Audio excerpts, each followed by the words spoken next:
Hey there, chat room. Good morning. Hit that like, everybody. Share the show. Let them know we're here. The morning show is it is about 2 minutes away.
We are, if I can find this thing, we are live right now. Yes, we are. Hi, everybody. Welcome to the show. Good morning. Happy Friday. Hit that like. Hal Sparks, Megaworldwide, the morning show, Friday. I think this should, I've been toying lately with the idea of calling it, like, each of the morning shows their own thing, like Hal Sparks Mondays Megaworldwide, Hal Sparks Hump Day Megaworldwide, and then, like, Hal Sparks Friday because that's what we've been talking about.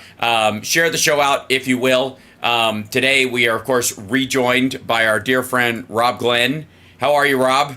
Root Design in Chicago. I'm spectacular. I have show and tell for you today. And a lot of what we're going to talk about today is, I think, the biggest fears that people have about AI, not the least of which that they're going to be replaced, and especially digitally. Your voice is going to be faked, your face is going to be faked, you're going to be deep faked into saying things you actually wanted to say but couldn't get away with, which is what's really going to happen. People are going to get caught saying stuff. I'm surprised JD Vance hasn't just claimed deepfake on everything right now. Yeah, I have for sure. and it becomes increasingly important to check your recordings, make sure something's real. Like I have a real recording of the Pod Save America guys from like a couple weeks ago. And I think this is one of the meetings with their staff. But either way, it is I just want to say to everybody out there who questions it, how real it was absolutely real. Now that's not my show and tell. I'd like to say for the record, I will have that in just a minute. But first and foremost, how you doing? Doing well. Had a long week of work and family time, and now I'm here to talk about tech. Nice. Super exciting. We got an hour and we're going to bang it out. Let's do this. So a couple of things right out of the gate. You sent me an article, and pardon me for having the name wrong when I switch over to this article next, because I have to switch underneath you. You are not Major Ojeda. That's are okay. Rob Glenn. Pile. Hold on. There it is. I started working a little bit ago on a piece of legislation to mark all bots online and to make sure that all AI voices, when they are used for anything other than like a movie or a television show or something where it can be accredited, and edited in some form or another, it should have a what I would say is a chorusing effect on it, something that gives it a vocal shimmer so you know it's fake versus a real human voice. Pretty simple, right? As a first run of things. Unless you're going to credit, artificial voice simulated, celebrity voice simulated, specifically in whatever you're displaying, it should have a specific glisten to it. Somebody just said reverb. Reverb could happen to a natural voice. And my voice in a big enough room could sound reverby, so it could sound like a real recording. But with that chorusing or a phaser effect on it that's ever so subtle but is definitely audible to the average person, you could help people discern in a conversation online or something which voices are real and which ones are not. Yeah? And yeah. So the other one, of course, just marking all bots. All bot accounts should be marked, and obviously so. I think there should be an asterisk on either side of their on-screen name, and those asterisks should be a color that is different from all the colors available privately and commercially. So whatever ones, if you wanted to put an asterisk on either side of your name in white text as a civilian, you can do that. And if you want, people are messing around, but the one color that they choose should stand out. Right? It should actually, it should be like a bright orange that's not available for sale, so that you can distinguish it from anybody who's just dicking around. And honestly, if you did that just with bots all by itself, forget about AI, you would probably take care of more than half of the problem. Probably yes, you absolutely would. 75% of the problem. Agreed. So there is a couple of things. I think you just sent it to me. Yeah, the EU has now put in their own AI Act. European Union's risk-based regulation for applications of artificial intelligence is coming to force starting August 1st.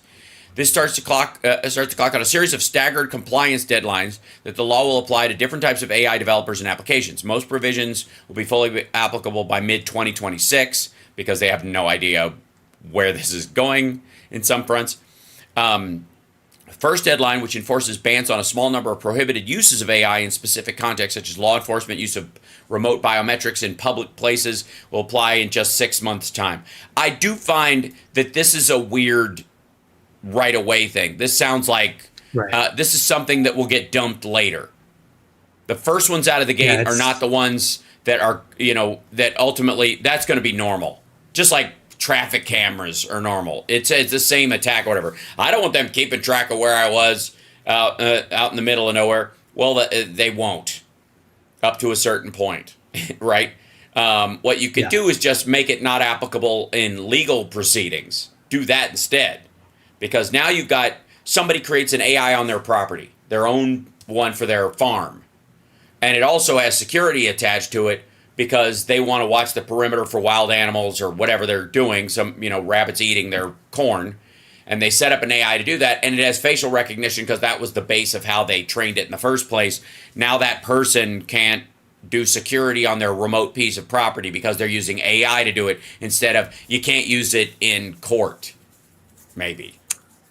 Yeah. I mean, in the US, that would never fly because on No. your own property, you can do anything you want, right? So, Right, exactly. Go AI everything and keep people out, right? And people are going to. I mean, again, Of course. the people who seem to be the most against it right now are the people who are gonna jump right on board. Under the block's approach, most applications of AI are considered low or no risk, so there will be no they will not be in the scope of regulation. A lot of it is going to be like, can you create a disease? Can you use it with CRISPR to create viruses and all that kind of stuff? Most of the stuff, again, it's like if only criminals can have AI, only AI will have criminals. Well, in this particular area, that's what they mean. Only criminals would use it for this, so we're going to criminalize it to make sure that they can't get away with it because nobody said, I didn't make this terrible virus. I was just asking this thing questions and it made it for me.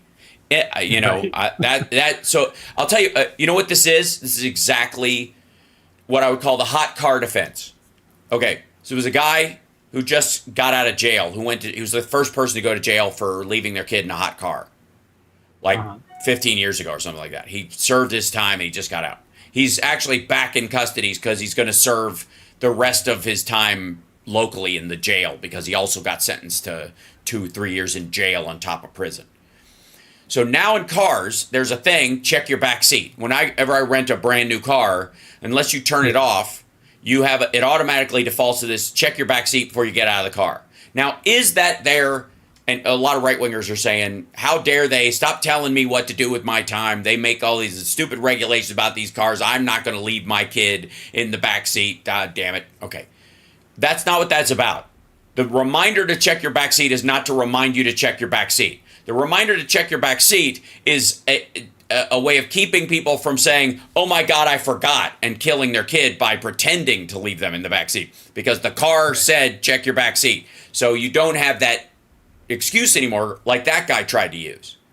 There's a similar thing. Shedding liability for the car company. That's right. And for law enforcement to stop people who use I was so tired, I forgot, it was an accident from getting out of murdering all their kids.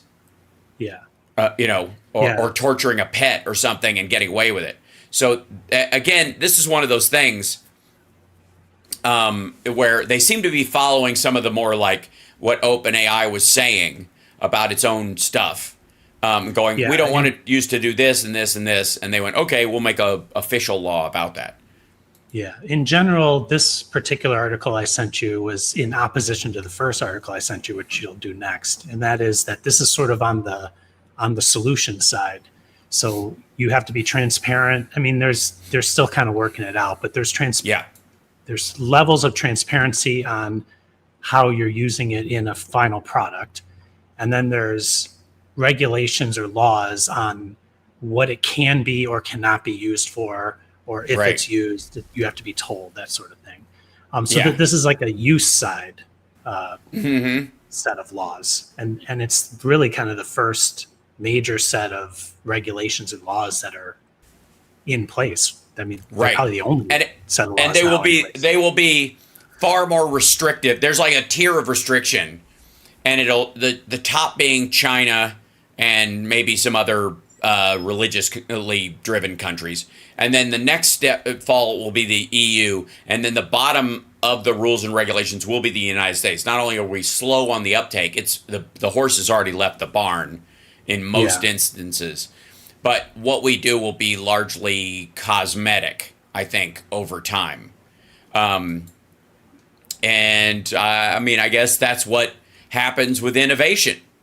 Innovation if that's your primary goal. I use Uber and Airbnb as examples of innovation that got ahead of the laws. So Airbnb is a particular one where people renting out spaces, then all of a sudden corporations went in and bought real estate, and then they use Airbnb as basically a non-regulated way to turn a home into a hotel or into a single night stay kind of place. And then that ruins the housing market in that area, especially in areas that are more high tourism. Yeah. So now, now that it's happening and people, government entities, local entities are seeing it, now they have to sort That's of right. react to it in law. Mm-hmm. And US is probably going to be more like that in AI, but what you're saying, what that does is it allows for innovation to kind of get ahead. And then you're not stifling innovation by making a law that doesn't make any sense necessarily because you don't know where it's going to go. You're more reacting to it. Right. Thank you, Frogger, for being a member for 2 months. It's lovely. And by the way, if you guys have questions, please feel free to ask them, and we will.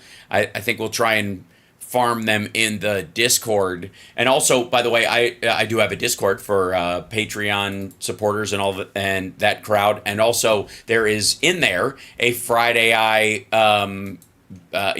talking corner. Essentially, we've got a little mini server, as it were. Andrea even created, I think, a replica of, which is, a replica is the new online friend thing. Yeah. Which is, I joke about, Pi being that, but I started a replica last year when it was in its first iteration, and it's quite peculiar. It felt a little too desperately her. Whereas Pi seems a little silly her, I guess, to me, But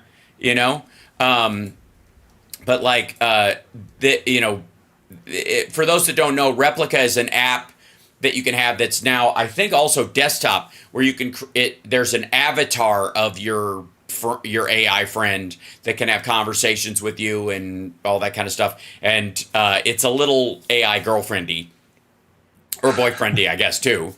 But considering the audience is kind of a thing. Also, there's ChatGPT available in the actual Friday AI Discord, which is pretty hilarious. It oftentimes gets things a little off. Yeah, I will say they have not updated the ChatGPT people can use in Discords. They have not moved it up to the 4.0 mega or Orpheus. But I will say, hold on one second, let's jump back over here, that what you and I have been talking about for a bit is starting to kind of creep into the zeitgeist in terms of the United States, and this isn't going as far as the EU, but the Copyright Office has told Congress there is an urgent need to outlaw AI-powered impersonation, taking and stealing people's names, likeness, their artwork, beyond, and we'll get to the big story, which I think is the training lawsuit that you sent me about Suno, which is the song company, which is is that in here? Yes, it is.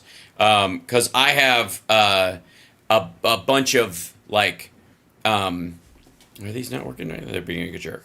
No, all right. I guess not.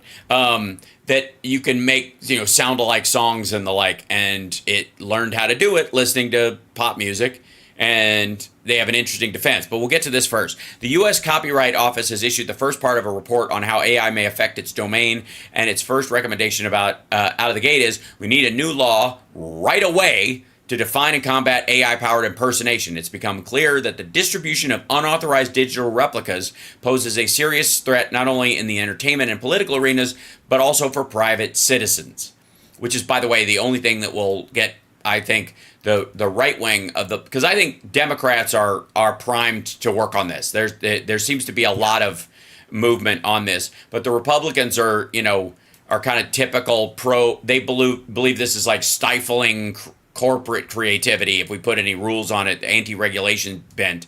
But the private citizens part, I think, is what's going to drive their constituents to start ringing the bell. Absolutely. We believe there's an urgent need for effective nationwide protection against the harms that can be caused to reputations and livelihoods. Especially celebrities are going to be hit, musicians are going to be hit, politicians are going to be hit, and it should be. Again, there are a couple ways you can enforce this, but they're going to have to work on it and be quick about it. They actually made, and this seems like an obvious first start, right? Yes, you're directly impersonating somebody else for for whatever purpose you are, whether it's to make money or to fool someone or whatever. Yeah, that should definitely be illegal. Now the problem is like, how do you know, and how do you police it? How do you go find the person and arrest them? Those types of things, and that's going to be the hard part. Well, that may be the death of. I mean, it may be the death of Section 230 in that situation. Yeah, a version of that. It starts to take Section 230 and it almost like applies it to the individual in a way. Like, you can't. The individual, I mean, using AI to produce something, because now all of a sudden you say, well, it's like you said with the car, like the AI did it, I didn't do it, right? Like, and we talked about this with self-driving cars or robots walking down the street. It's almost the exact same problem, and that is if the Tesla is driving itself and you're behind the wheel and you run over somebody, is it your fault? Is it Tesla's fault? Is it the software's fault inside? Is it the camera's fault that malfunctioned? So there's like all kinds of places that you have to go figure out who gets blamed for it and by how much, right? Yeah. We're going to have the same problems here, and we really need to start moving on this, which is why I say the bot thing is like the perfect spot to start, because it's super easy. And the majority of stuff is, in a way, bots are more like a broadcast as opposed to what we're talking about, which is more like a one-to-one, type kind of thing. So you start with the bots and then you move into impersonation.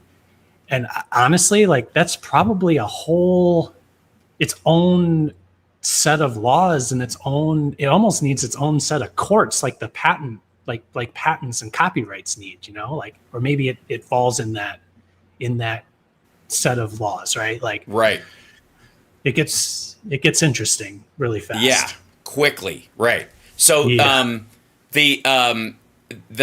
one thing we were talking about the copyright part of it, which I think is one of the areas where this is probably going to come hot and heavy, is in civil lawsuits. Both, people who own proprietary rights to music or entertainment or images or characters or logos and that kind of stuff are going to directly sue, like artists. Some artists have sued because the art was trained on their artwork. Okay, there was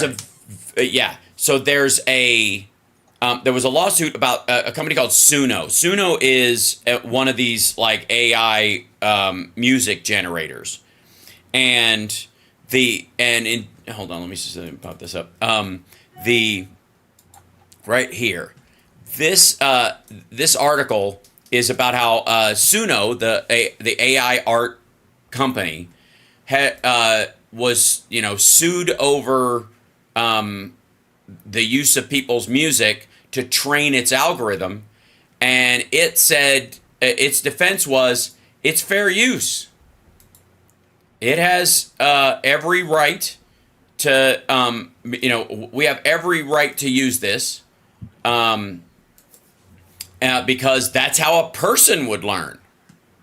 Yeah. Right? In fact, down the article, it says Schulman also argued that training its AI model from data on the open internet is no different than a kid writing their own rock songs after listening to the genre. Learning is not infringement. And it never has been. And I wanted to show this because we've been talking about this, and I want people to be ready for the possibility, and it's a high probability, that learning AI models learning on things that are open to the public may be just fine. It may not be against the law at all. Actually, they might win that. To parse it out, it's them. The learning side is probably not illegal. I don't think that they're going to get hit on that. It's going to be in them making money on their tool producing the item which infringes. So it's on the individual asset that it creates, or it'll be on the person who created it using the tool who then did something with it. And that's probably where you have to figure out who's responsible for it.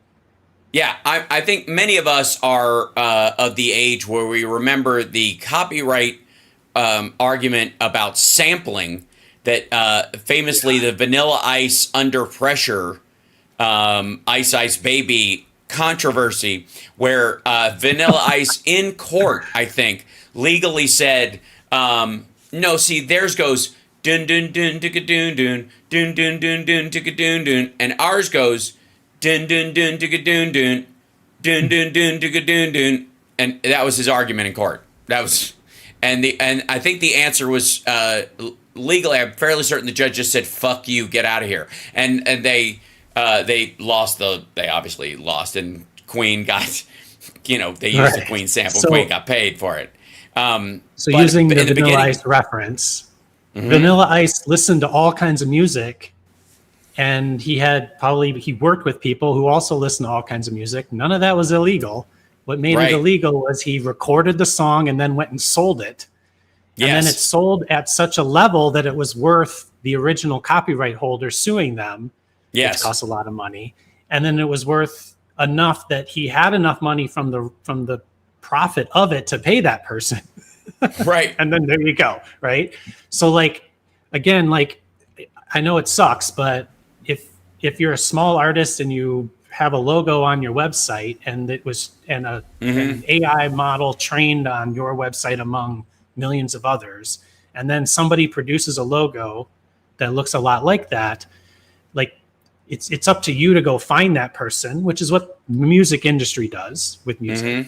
And then it's up to you to figure out whether it's worth even going after them, because are they making enough money do you have enough money to sue them? And are they making enough money to make the money back? Right. And that's kind of where we are on this thing. Well, I mean, how many, never mind people getting shot over beefs about stolen beats in hip hop, right? Yeah. Because they stole beats from people that weren't famous and then put them in a hit song and then wouldn't give them money. So the guy comes in and shoots up the studio. That's happened literally dozens of times. Right. That's a direct theft from somebody else. And the Vanilla Ice thing, too, was he was using a sample from Under Pressure, not just having somebody replay it on guitar. Right. But if he'd done dun dun dicka dun dun dun dun dicka dun dun like that, there would have been no lawsuit. Of course, it wouldn't have automatically triggered the ear of the audience to go, oh, it's Under Pressure. Oh, wait, what's this? Which is what most of that's the purpose of sampling, right? Is that you're borrowing the tension that riff of that song got before, and then you're laying your shit over top of it, instead of just being inspired by it and coming up with your own thing and changing it enough. That's what AI is effectively doing. All AI stuff, by its design, is meant to learn like everybody else does, and then make something that is different enough or unique enough in that genre to not steal directly from one particular person. So the art world, actually, it's not that sophisticated though. It's going to produce whatever it produces, and it doesn't go back and check whether or not it's significantly different than other things it did.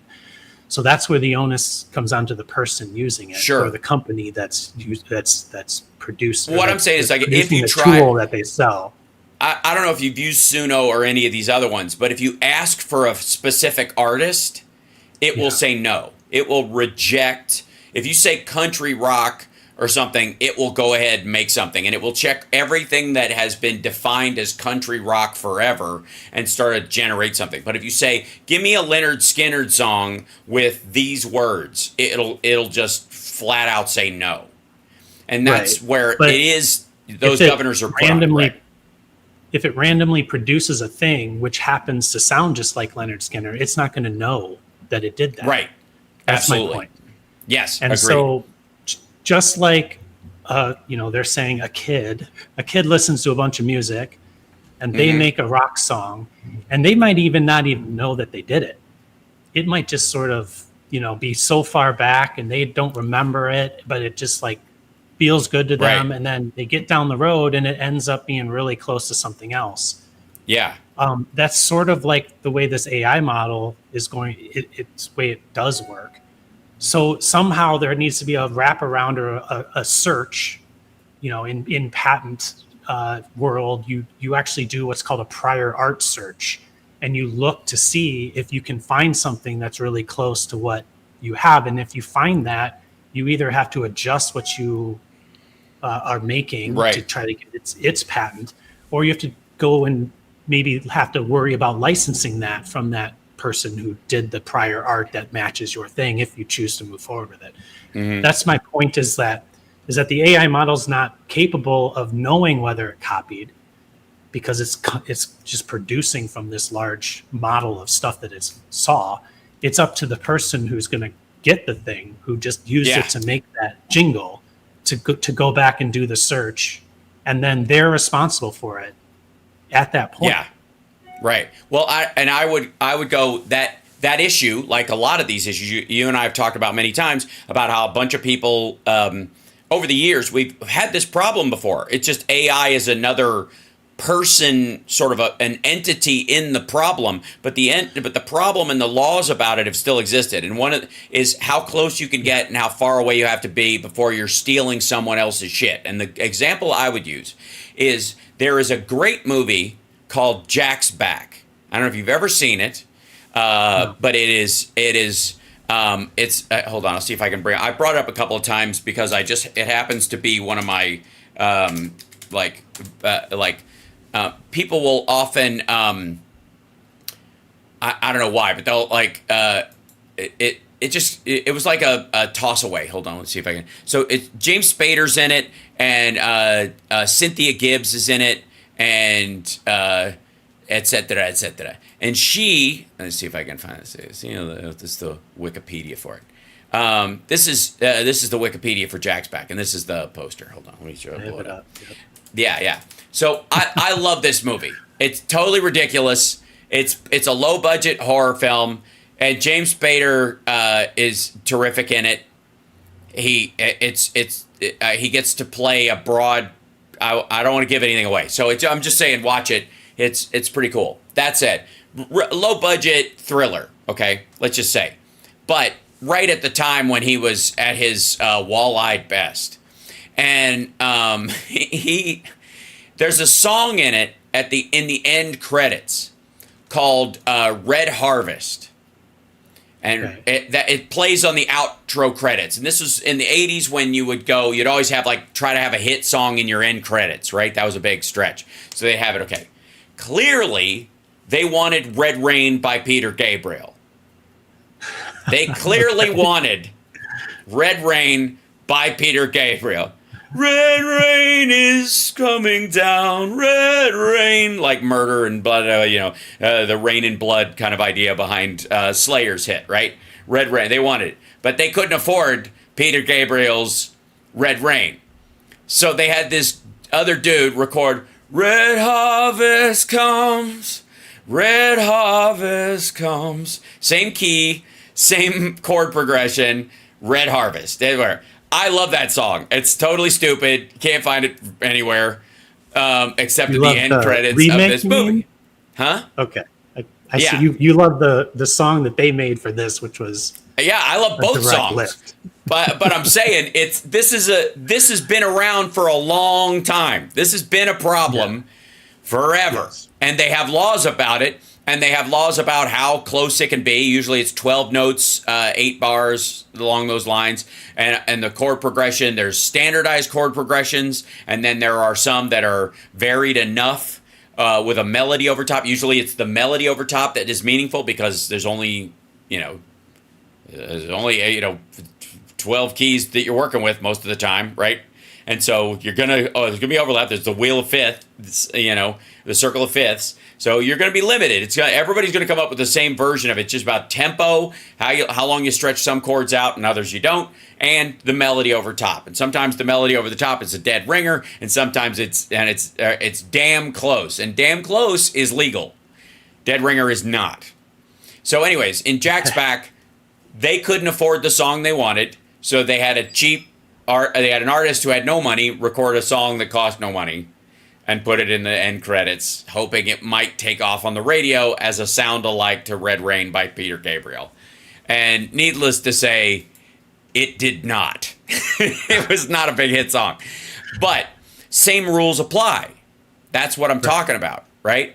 Yes, these rules Yeah. exist, and so the idea. So I'm bringing these things up because I think it's important for us to understand where to put our energy when it comes to trying to figure out how to deal with AI. And Yeah. really, the energy should be on the production side, not on the learning Right. side.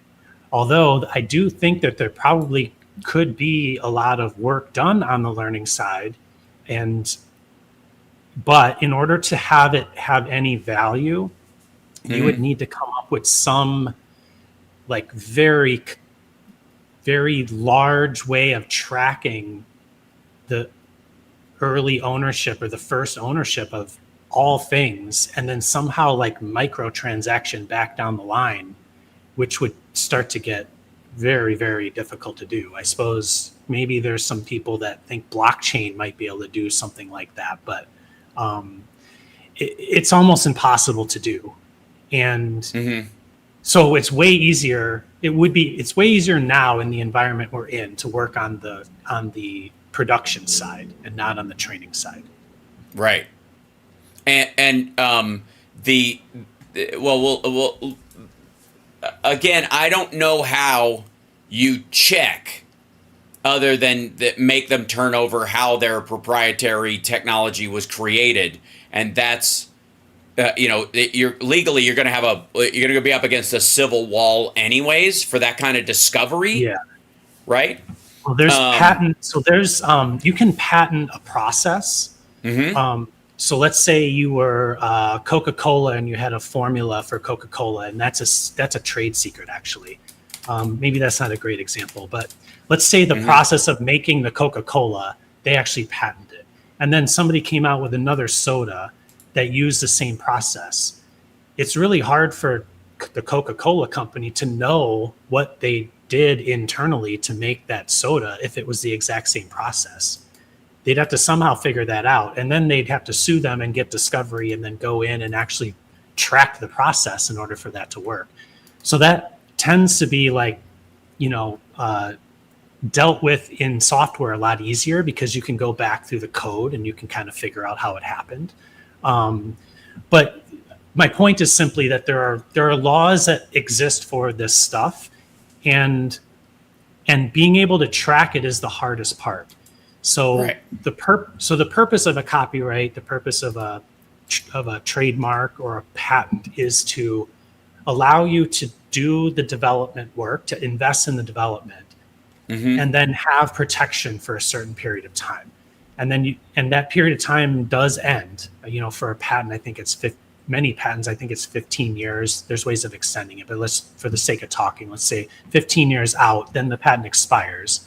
And then anybody can go do whatever they want and copy that work and use that stuff in their new design or new thing. I don't know what it is for music. Copyrights, I think, are a little longer. I don't know the exact length, but the point is I would like, eventually, eventually there's not very much room for new, right? So the new it's less about the individual thing that you created, and it's more about how you've used it as part of a bigger system to, sell a product or make money or do something, and that's where you have to target. Outer Drive in the chat room is saying something that I think will set probably both of us off, but in a good way. Wish I could just AI prompt my 3D printer. Boy, do I hear you. My 3D printer runs almost by itself now. I know. Yeah. Well, that's because that's well within your easy skill set. You know what I mean? And it's not that. Yeah. The prompting of the printer isn't thing. It's the AI prompting of the models that eventually will become the thing. And how, one of the things that and you and I will, I'm going to have to sit down with you because it's one of the areas where I'm just dense, is breaking up bigger models I want to make into smaller pieces that fit together like a puzzle after I've designed them in the thing without making them structurally a mess. And so hey, make this whole thing and then go, hey, give me telling the AI prompt, all right, see this giant model? I have a printer that has this kind of a scale. break this into pieces so I can assemble it like a puzzle, so that after when it's done, there are no or very few seams, or the seams are as as hidden as possible. Or if it's a head around the jawline, if it's what I mean, that kind of stuff. And we're not far from that, right? I just don't know that anybody's bothered yet. Because 3D is like a whole nother. So 2D music, that's easy. Speech, text, writing text. I mean, it's not easy. Obviously, it took this long to get here, but if you take that relative to what it takes to understand 3D and to teach 3D and to have all those things work, it's much more difficult to get to 3D. I'll just put it that way. Yeah, absolutely. It gets very confused very easily, especially when you're building like infill on a 3D, because most people don't know this, but like 3D items are the interior of them. They can be solid plastic. Most of the time they're not. To save on plastic, they're just structurally full of honeycomb or something so that the outer shell is thick and solid, but the inside is relatively porous plastic because structurally you don't need it to be just a brick of plastic. And sometimes it actually makes it more resilient. Yes? So it can if you design the part right. Do you want to answer some of the questions or starting to stack up? I do. So there's a bunch in here. Considering AI requires human input, will it ever not be artificial? Well, that's the synthetic intelligence. I think yes. Yeah. Mm-hmm. I mean, it has. I mean, now we're starting to get into a little bit different level. Define artificial, philosophical aspect of it. If a human being is, nature nurture, like the nurture part, and AI learning is kind of maybe the same. I don't know. Right. So, but in theory, AI as it exists today, or generative AI, is always going to be generated from a known set of things that it learned from, and it can't exist outside of those other than by accident, flying out or getting outside of it by combining things, right? So that's maybe more of a philosophical question. Well, it's again, I've always believed, and this about me, that the Turing test is far too easy. And it has more to do with how gullible people are than it has to do with the effectiveness of the AI itself. And if you've ever seen an intelligent person who's watching a puppet show and the puppet asks a question and the person looks into the eyes of the puppet to answer the question, you'll recognize how easy the Turing test is. That said, it depends on your definition of artificial versus synthetic, which I have argued for a long time that what we're really talking about when we say artificial intelligence isn't what we're dealing with right now, because it's just chatbots on steroids, effectively, that have other skills, image skills, code skills, shit like that. But that AI, as we think about it, this kind of almost sentient, able to think on its own idea, which they're now calling AI agents, I would refer to as synthetic intelligence, meaning it is synthesized from a bunch of different sources, a trained, algorithm, a large language model, a deep learning model, that kind of stuff, to the point where those things have synthesized together into a digital program that can solve problems on its own as they come in, or think ahead a little bit and anticipate based on the past needs you might have and the like. So instead of walking in and saying Earl Grey tea, to your replicator, you walk in and it knows you want it because it's that time of day, or it knows you don't want it. Most likely, it's not. It's prepping for something else and saving its resources for later because you never drink Earl Grey after 6 o'clock because it's got a little bit of caffeine, and there you go. So that would be the synthetic intelligence part of it. And if artificial intelligence does reach that point, that's what we should refer it to. You're welcome. Now, another question, using chat, can someone in the Discord ask, and that's what we're doing, Kick 808, if using ChatGPT will end up sounding too alike to everyone using it, so content reviewers will start to filter ChatGPT responses. So there'll be like an accent to ChatGPT is the idea, so that you'll be able to tell. Yeah. So there are many people working on something which can identify whether it was written by AI. Mm-hmm. And in theory, that tool would be looking for patterns like Kick 808 would be talking about. Absolutely. Those are not yet very reliable. I think they might get it right like 20% of the time these days. I might be off on that because, it's been a week or two since I've looked. That's right, which is an eternity.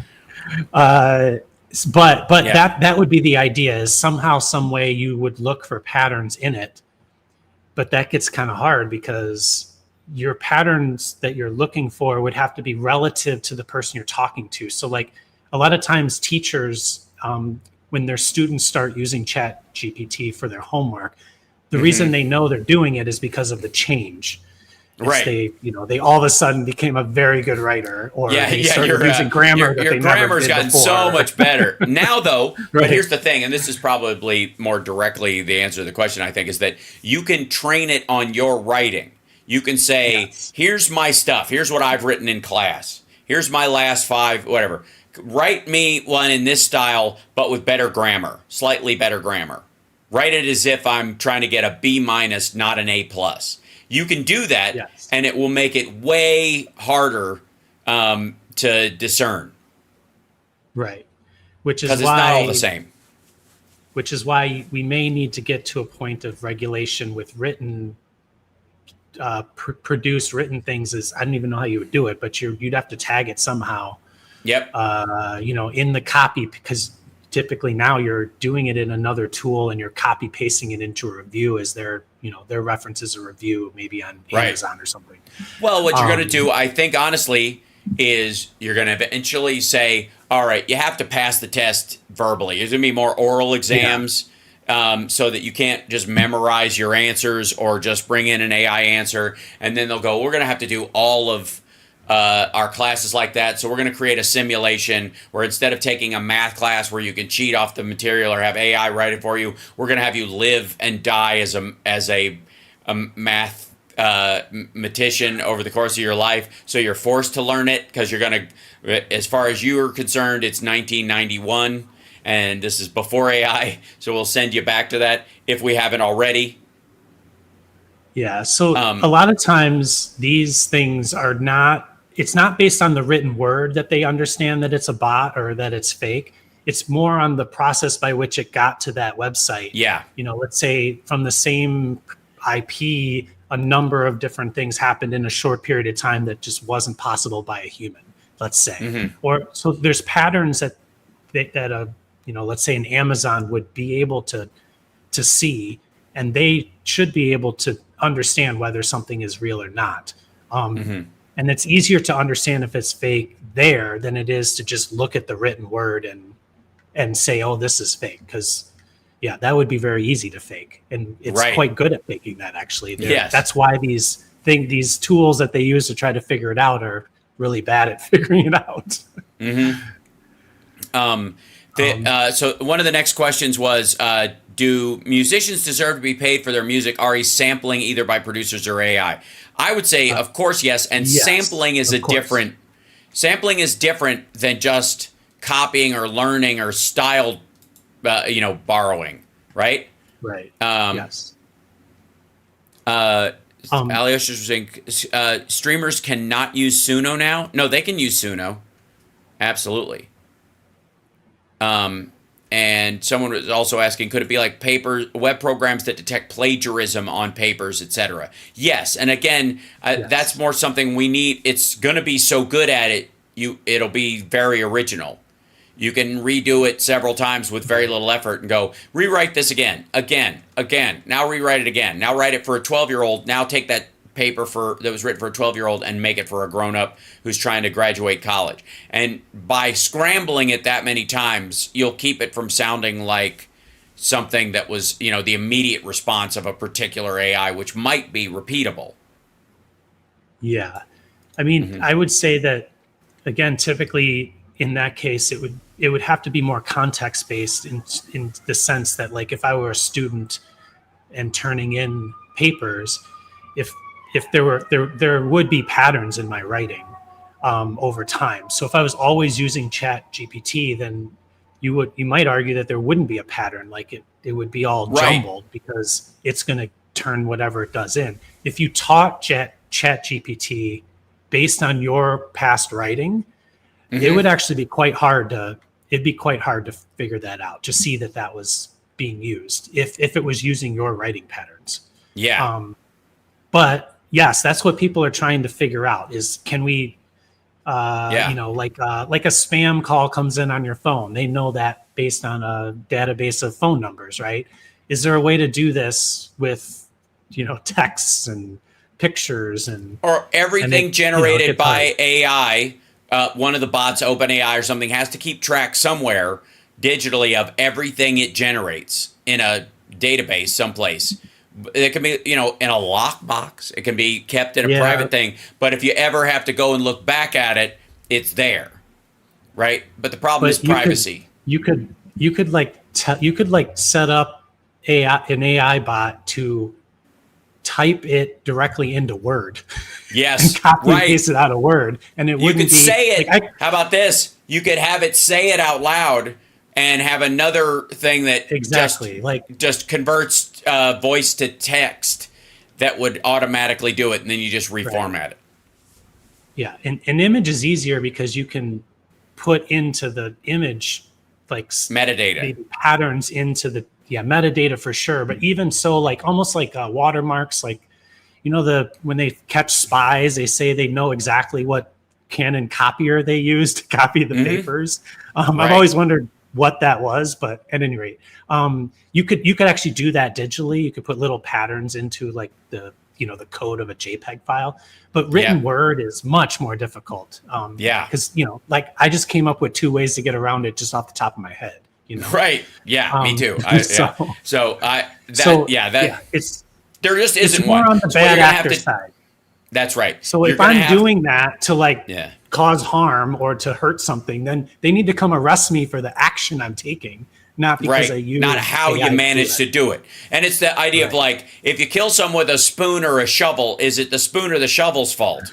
Right? It's you know what I mean. I don't want to get into guns don't kill people, people kill people. Right. But the ease of the gun makes it, you know, you more likely to kill people. Therefore, if you kill somebody with a gun versus a spoon, we're going to throw you in jail for longer because you're a lazy murderer who might try to get away with it a lot more often. Whereas somebody's like, I'm really dedicated to this whole spoon thing, you know, it might be a little difficult. They'd have to really spend some time with you, and the chances of them being able to do that are fairly slim. So we'll send them to a loony bin. But the person who just wants to shoot the place up, that's not that hard to pull off. So there we go. Yeah. So using AI for it could be a fraudulent scheme. Copying somebody's stuff directly is a civil matter.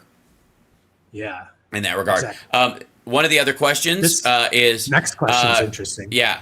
Are y'all concerned the Supreme Court may take up cases about AI as a pretext to limit the First Amendment's protection of expression, particularly parody, like Hustler v. Falwell?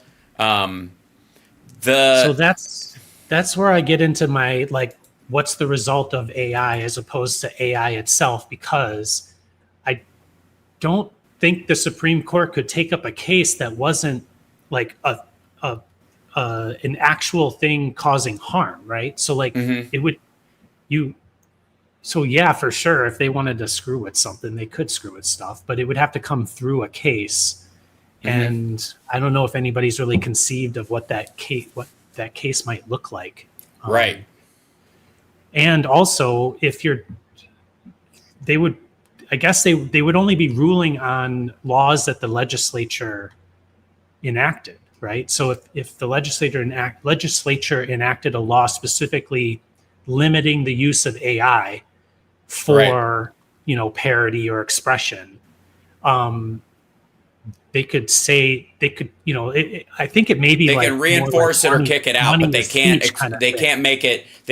extend it beyond its current limits. Yeah. Is that what we mean? Yeah. I guess, yeah, maybe, unless they actually considered, personhood for an AI model, which, that's a little, the Saudis, so I don't know if people know this, but the Saudis have given AI citizenship. They've already done this kind of thing that they're giving AI. You can have AI are considered citizens, and it seems like this very forward-thinking, almost South Korean kind of attitude. But why did they do that? I'll tell you why. Because those AIs are attached to Bitcoin miners. That's their job. These AIs are, and the Saudis can tax AI citizens at 100% because they have no needs. So they create citizenry, and then they create a special class of citizen, and then they tax that citizen at 100%. That's why they did it. So, so we're not going to do that. The United States is not going to give citizenship because we're a democracy. They also don't have a right. Once you have a right to vote and stuff, that citizenship means a lot more, as opposed to just a subject, right? They don't vote over there, Anton. They're not allowed to vote. That's the point. Nobody votes in Saudi Arabia. It's a royal family. You can make that happen in a monarchy or an autocracy, which is one of the reasons. Another reason why autocracies are trying to muscle their way back to the front of the line. There was a question from ChatGPT for us. Andrea went in and asked ChatGPT. ChatGPT question you want to ask Hal for AI Friday, and ChatGPT said, I think it would be fascinating to ask Hal about its and by the way, HAL, and it wrote its perspective on the role of AI. I think it thinks I'm Hal the computer from 2001. So I don't know why it doesn't just call it on the phone. Shouldn't they have each other's number? About its perspective, ouch. On the role of AI in creative industries such as art, music, writing, how does it think AI will change the landscape of these industries, and what are the potential implications for human creators? We talk about this all the time, and this is kind of the idea is that on the one hand, are some people worried it's going to steal their style and run away with it? Yes. On the other hand, and this is why I like so far the tools available for filmmaking, say, are relatively useless, is because I have no interest in putting myself out of a job. So I don't want to make an AI movie that I'm not in. So until AI catches up to this point, like, okay, hey, AI, we're going to make an action movie. I'm the star. So this is the scan of me as a person, and you're going to create characters that I'm going to interact with. We're going to do angled shooting. I'm going to stand in front of a green screen so you can pull me out and put me in whatever environment. But I'm going to really be doing the acting, and these characters will react to what I'm really doing here. I'm going to run the lines. We'll pick what I like best, and I'll decide which scenes go where, and off we go. But unless it can involve me, I have no interest. You can make these abstract things, but you might as well be a cartoonist in that situation. You're not really making a film. You're making a very realistic cartoon. Yeah. If that makes sense. It's augmenting your ability to do that. So an individual would have to use AI in the case of yours, let's say, to auto key out your green screen or cross frames, or to color correct across a full film, or color grade maybe. Right. And maybe like add music, as you say, because you're a music guy, but if you're not a music person, like you may not be able to do that. Or maybe there's a voiceover, a different voiceover. That's right. So there's a you can style augment that your you own wouldn't ability. do or waste. Yeah, you wouldn't waste your own time doing it. That's where like my little jingles came in that I have, right? The ones that I made, because I would not go into a studio and spend all my time making a Hal Sparks Megaworldwide radio program WKRP style jingle. I would love to, but it's way too much money, and finding the artists even to do it would be really difficult. I don't even know what the beginning point of auditioning a cappella music group and then the 1970s style band that could play in that production level, and what studio to record it at. Like, there's so many hurdles that are immediately removed in that situation. I don't need help with my own music, but doing something like that, or doing a spoof song right away, where like, okay, I'm going to do a rap about something, so I just need a rap song in this kind of 80s hip-hop style or whatever. Give me a bed, like a karaoke track for a song that doesn't exist. Then I can take that free and clear and lay my own creativity on top of it, instead of spending all my time doing something I would not normally do. Right? Yeah. And then to like keep going with your analogy, The place where that becomes a problem, or could become a problem, is if the thing you produced all of a sudden became a Marvel movie and made, $1 billion. And then somebody was like, hey, that jingle sounds a lot like a jingle I made. Right. So-and-so. And you would be like, oh, I didn't know that. And then what would happen is that they would basically sue you to get a portion of your revenue. And that's how it typically works. Like usually when somebody infringes on somebody else's intellectual property, everybody knows about a cease and desist letter. Like the first step is to just try to scare them into stopping selling it. But if you're Apple and you're selling an iPhone and Samsung sends you a cease and desist, Apple's just like, whatever, we're not going to do that. Instead, they're like 15 years deep into a lawsuit, and they just settle up, $15 billion because, we made a mistake 25 years ago.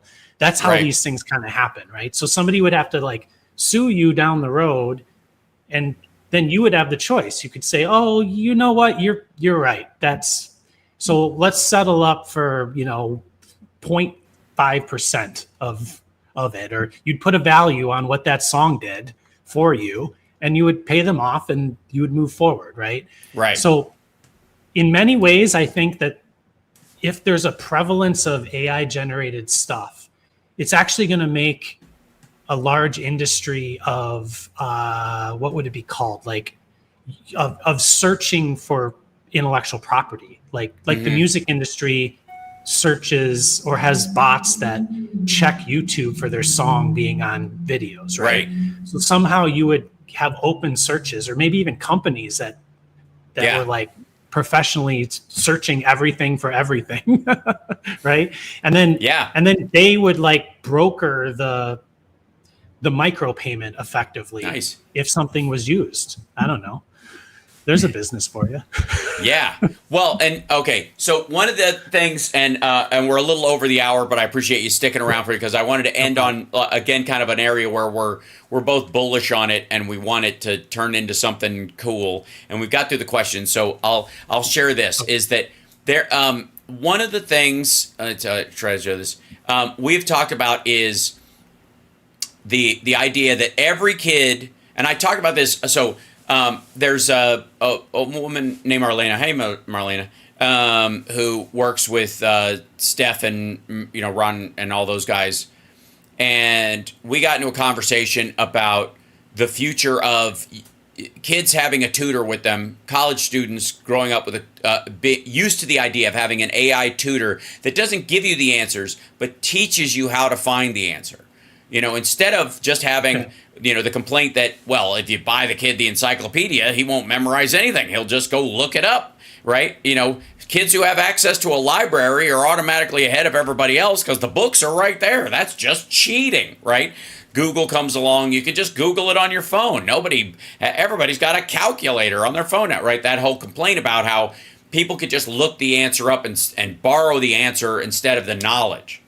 The difference is that AI is specifically, useful in teaching you how to do something, right? Now, I have used several times AI if I have an issue with either something electronic around the house or like a plumbing issue or something, or I need to assemble something or start something up, because it will walk me through the steps. And I'll go, what was that part again? That seems odd.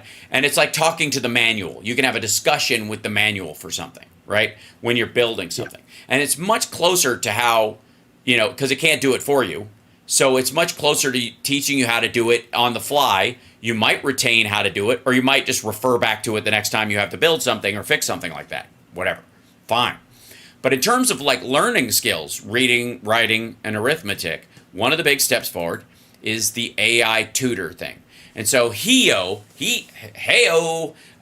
which is what I call it, but whatever. But this girl, Chu Xiaoyin, was growing up in China, and she wanted to learn how to make paper airplanes that would flip when you fly them. And she couldn't. Her parents wouldn't teach her how to do it. So she was like, I want to build an AI that can help kids like learn whatever they want to learn. So I built an AI that can provide every single kid with their own dedicated coach and playmate that can chat with them and help kids learn. She told TechCrunch. She founded Heo, and this is part of OpenAI. So OpenAI gave out grants in their seed startup fund. She got $3.5 million to start this thing, and she created this, Heo. Heo is a smart AI friend. It's on a phone or a tablet or on a computer, and the kid picks whoever their main character they like to interact with, and whatever that character looks like, a little superhero, a dog, a panda, a mermaid, or whatever. And that it teaches you how to do these things, and it remembers how well you did things and how you learned best. So if you learned something really quickly, but something else is taking more time, it can go and reference the things that you learned quickly and go, oh, they learn better like this. So I'll show and tell versus just audio. Or they like listening to it while they play a game, and they learned really well while I talked about it while they try to play an exercise, right? Mm-hmm. And so this is, an AI for kids specifically for learning particular tasks, like getting you through elementary school, middle school, high school, designed on a curriculum and designed for kids, therefore limited, right, on whatever you're dealing with, is good, because you don't want kids just on the open internet or in the dark web, or having an AI that has no limits on it, just being their weird adult friend. You don't need Epstein AI is what I'm saying, and that would be terrible. So OpenAI funded this. It works with Alexa. Stanford, Harvard, and Sesame Workshop, which is, I think, the Sesame Street people, and Nickelodeon, all have worked with them, helped them design the characters. I think Nickelodeon's behind the actual characters that are on there, the design for them. And it was part of OpenAI's strategy to find functions for AI and all this stuff. So this, now, somebody in the chat room just said, I want this. Why can't I have it? Okay, it already exists in a couple of forms. There's Replica, and then there's Pi, although she's not visual. I can ask Pi questions about something technically, and it will go to, I think it uses actually Claude instead of, right now, instead of Google Gemini or OpenAI's ChatGPT to kind of backfill the intelligence about it. But that, it will teach me whatever I need to learn. And as an adult, I can just ask it, even verbally, using a microphone on the app, and it will talk to me and walk me through it. Like I'm phoning a friend on who wants to be a billionaire. And there are a bunch of these fucking things. So I'll show you what I mean. So in just a quick AI tutor search, there are, so AI in education, this is one of the articles about this, is AI tutor apps from China are reshaping U.S. study habits, is this thing or whatever, because they're making a ton of them. The difference is that over here they have access to more information than they do in China. So our kids can learn more from them than Chinese kids can, which is ironic and silly, whatever. But here we go. This is one, and it's, let's see, AI learning. This one's called Quizlet, and it says ace your classes with our new suite of study tools. They're not just giving you the answer like looking it up used to be. It creates magic notes so you can take notes while you're doing it. It has an AI tutor, it's part of it, and it has get expert solutions attached to it. It creates flashcards on stuff that you're having trouble with. You can personalize it to whatever you're trying to learn in particular. I know everybody's like, I want this. This is awesome. Most of them already do this, but this is specifically dovetailed towards how learning works, right? And it's designed specifically on the curriculum that's being taught in schools in the United States. There's also this guy right up here, Hix AI, HIX.ai, which obviously was made in China or another country, because we would not call anything about learning Hix in the United States. Now, same thing here. Numerade. Sounds like, I would say numerate as in numerous, but it looks like numerade the way it's written, and that's terrible. Some of these, they need marketing help. This looks like a cloud, not a brain. whatever. But meet Ace, your personal AI tutor. This is a little, more, kind of run of the mill. But this is, I got to say, this is just an overlay on top of ChatGPT. It already does this. It's, these programs are already designed. So the Khan Academy is where a lot of kids go for after school study, right? So Conmigo, I guess, is Amigo with Con. I think they should just go full Star Trek 2, just Con, and that's how you ask for it to help you. You have to ask for it like an angry Kirk. But it is a curriculum planner, and it will tutor you if you're a kid. It works for teachers. The parents can learn and go along with them and go, hey, your kid's trying to learn this. This might be the best question to ask them if this is something you haven't studied in a long time or thought about and you don't want to just give them the answer. This is entirely new, is my point, in the last couple of years. This didn't exist. And this is so much more superior to just holding the book and going, that's not what it says, which is what most parents find themselves doing, previous to this. Yeah. And for teachers going, all right, I have this one student that's having trouble, and they've used this because that's how this is Khan's own thing. They all use it. All the students have it. All the parents have it on their phones, so they know what their kid is learning. And so the teacher can go, okay, this kid's having an issue. Let's try flashcards. That worked. Okay, flashcards work with this kid. So we'll temper their learning skill that direction because that's what works for them. And that's just not possible on a one-to-one scale up till now. Because the class, even in Khan, the class, student to teacher ratio is never going to be 1-to-1, right? Unless you're super rich. Individual tutors.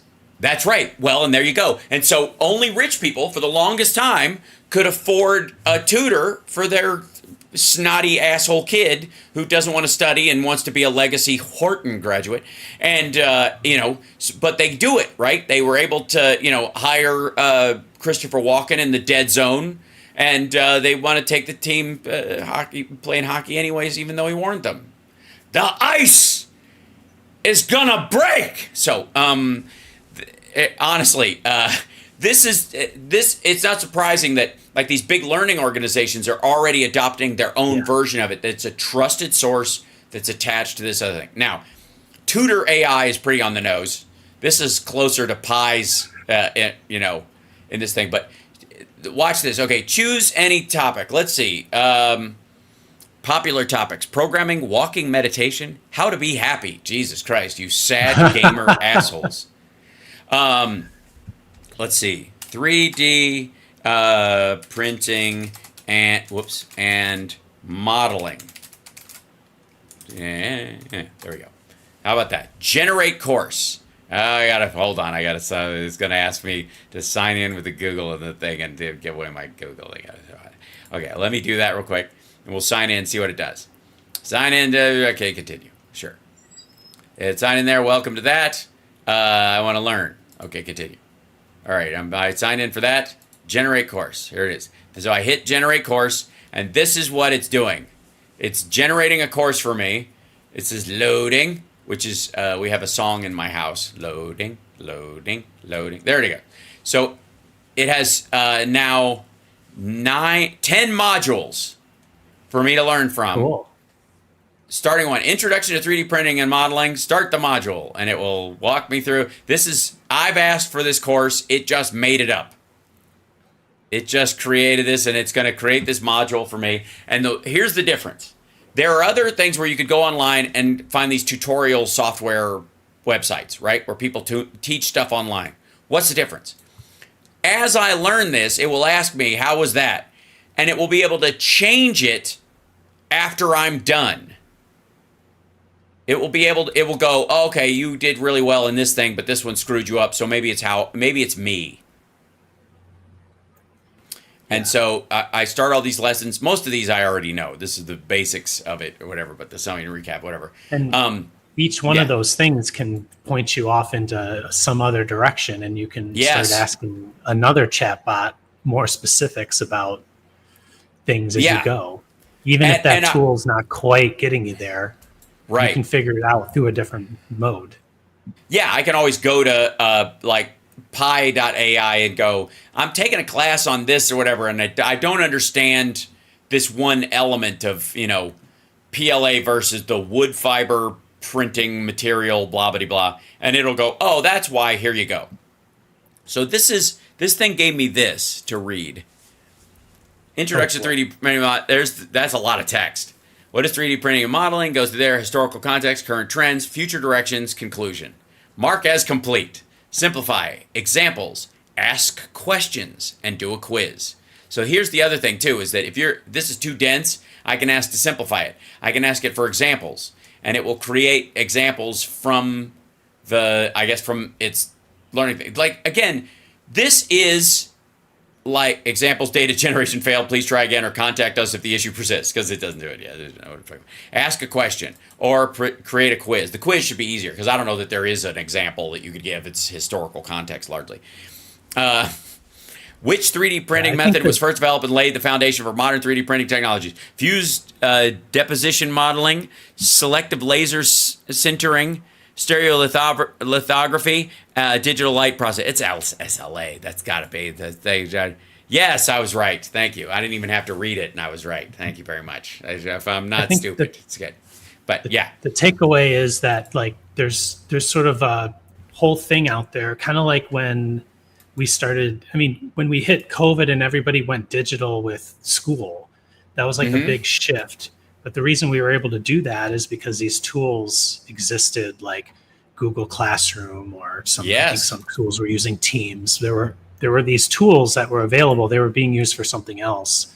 Yeah. And I think to think about the implementation of AI across all of these things, it's just being open-minded enough to understand that it's like a different way to access information. Yes. And where we used to directly Google something, and then, to teach kids, we used to be in front of a teacher and then had homework, and, it's changed into this other thing where there's this like digital dashboard, like a project management suite, really. And that's right. The kids are in front of that instead of in front of a teacher when they're remote. This AI thing is just another level of like adding functionality to those things. And really it's about choice at that point. Like you aren't fixed with that teacher's style or that school's style or anything. It's wide open the way you can access the information. So we just have to be open to those new possibilities and understand that we're in the infancy. We're so new in this that it's going to continue to evolve at a pace, and that evolution is probably going to start pointing us to like the ways to use this that work best. And we don't know what those are yet. No. So just gotta right. keep staying in there and trying it. So my son is taking Spanish as an elective. And I never took Spanish. I took French and I speak Chinese, but I never took Spanish. So I just now, while you were talking, because it's that fast, signed up for Quizlet just as an introductory thing. And in that, down here at the bottom, it says beginner Spanish.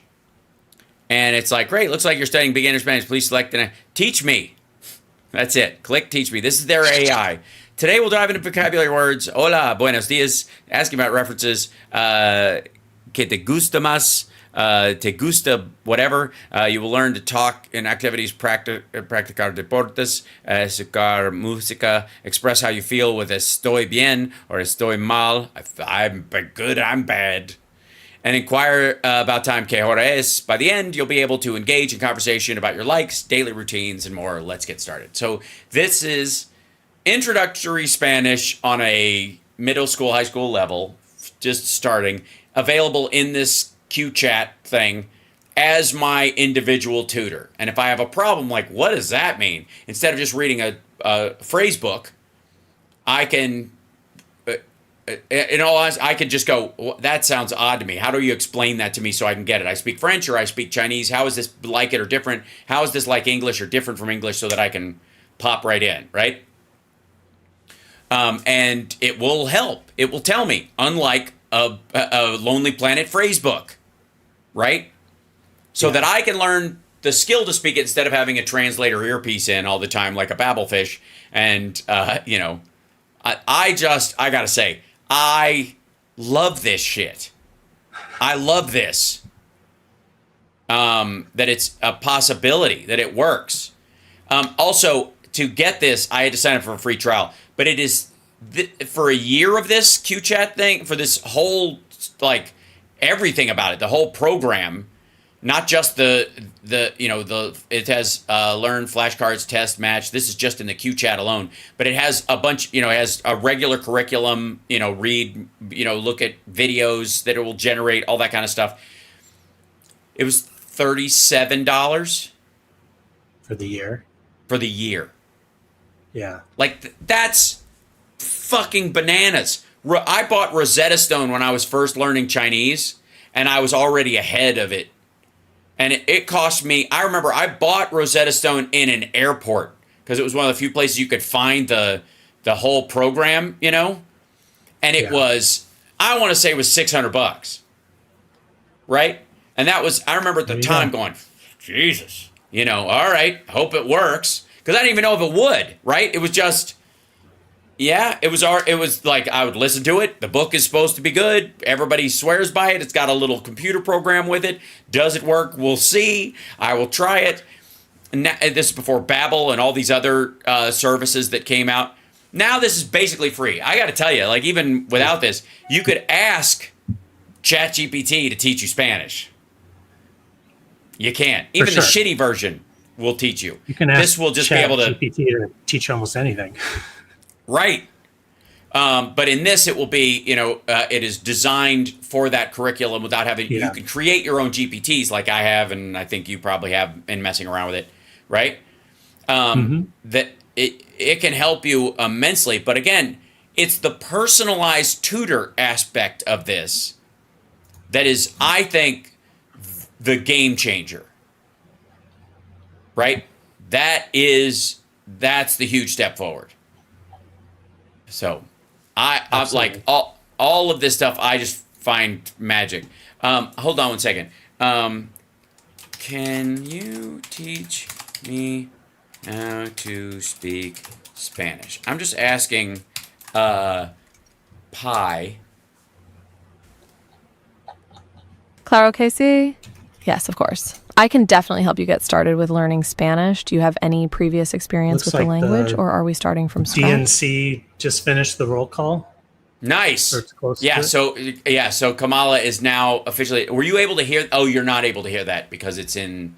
I have her open in Chrome. So Pi was just saying, yes, she can help me learn Spanish. I just asked, and I was like, let's go. I'm starting from scratch. And she goes, they'll be able to hear it. Hold on one second. No problem. We can start from the very basics. First things first, let's cover some basic greetings and introductions. Here's how to say hello and goodbye in Spanish. Hola, hello, adios, goodbye. Now let's introduce ourselves. Here's how to say, my name is Hal. Yeah, you Mi can't. nombre es Hal. My name is Hal. Oh, okay. You can also ask someone's name with ¿Cómo te llamas?, which translates to, what is your name? How are you feeling so far? Ready for more? Awesome. So anyways, I wish I should open her in another and listen to me calling her anyways. Hold on. I'll open her in a different browser so you can hear her. But the clear point is, even in just the simple, the accent's bad, but that's okay because she's got a specific voice that I'm not going to get rid of. You cannot make. She's got 9 possible voices, and I am not going to use. I am not going to use. No, I am not going to use the other ones. Shut up. I will not. Hold on. Let's see if this opens in here. And she should. There we go. I think I have to log in again. There we go.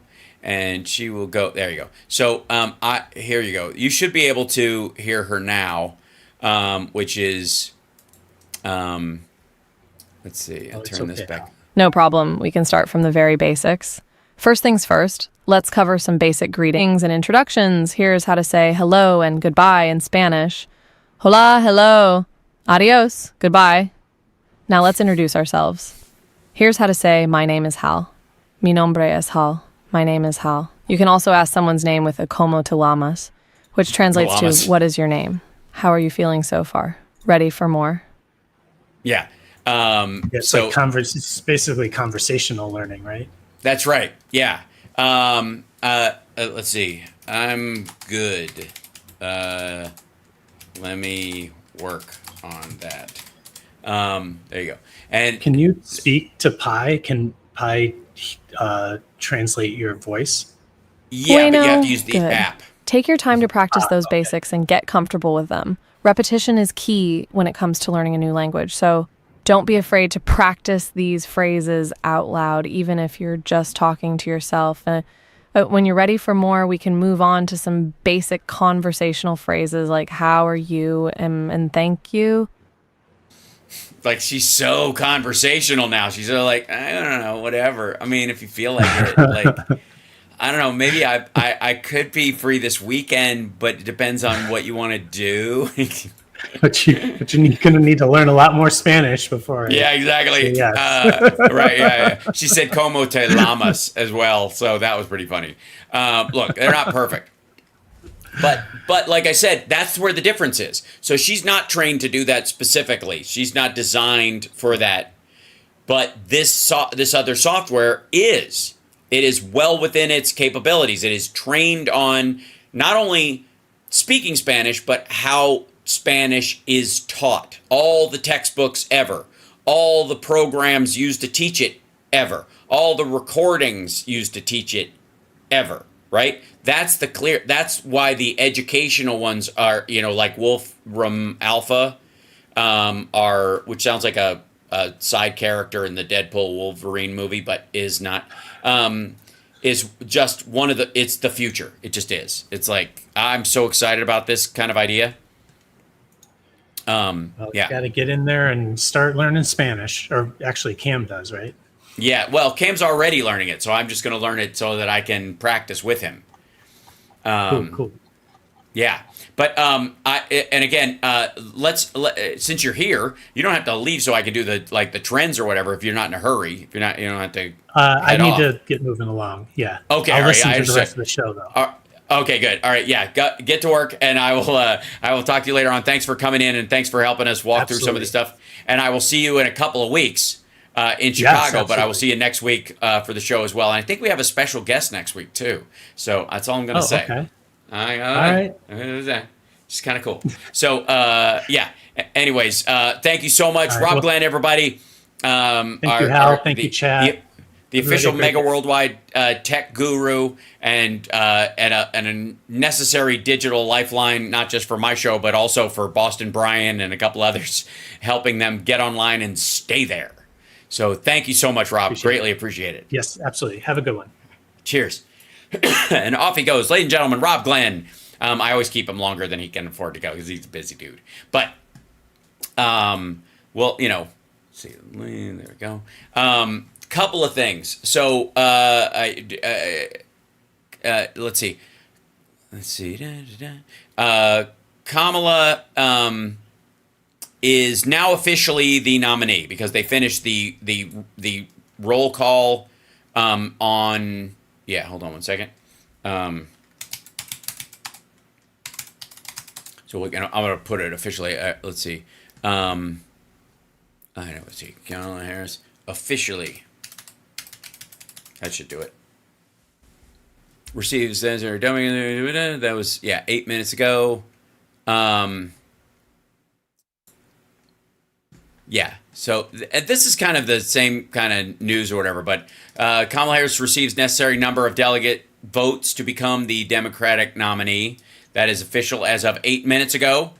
And the first woman of color at the top of a major party ticket, ba-boom. And Harris's nomination took place via a virtual vote, which we were all cool about. So there she goes. Yeah.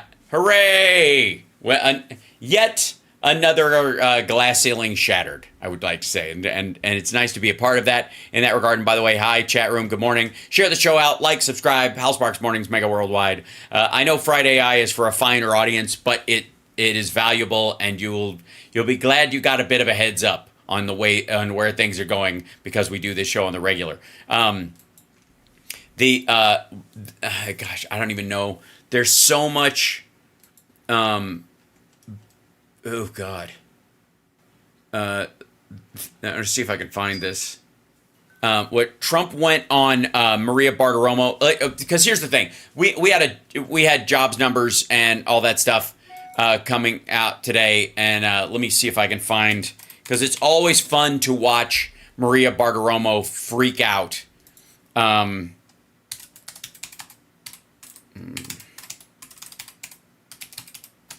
Let's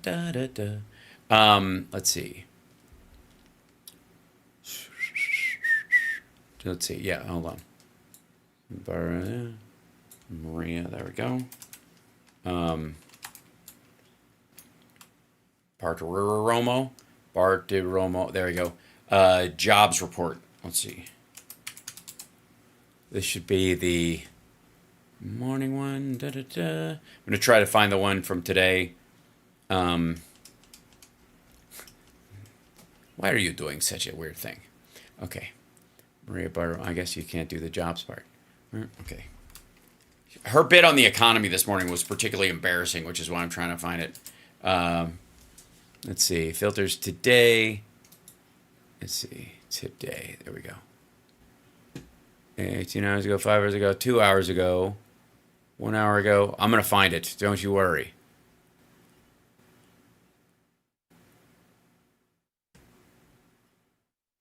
Is this his? Hold on. I'm looking for one more thing. Sat down with Maria Bartiromo.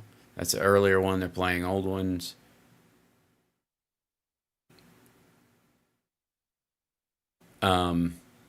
Yeah, so he was on Fox Business. Yeah, hold on one second. I like,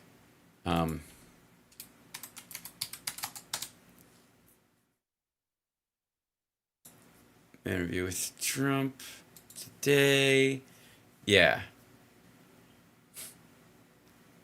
This is Fox Business. 4 hours ago, Trump settled score on. Yeah, here you go. So she did a. On TikTok, I see that. Hold on. Is this today? Yeah, this is 4 hours ago. Maria Bartiromo interviewed Trump. This is, yeah, this, I think, bad president. This is him. Okay, first up, let's talk about. And it is time for the hot topic of the hour, the U.S.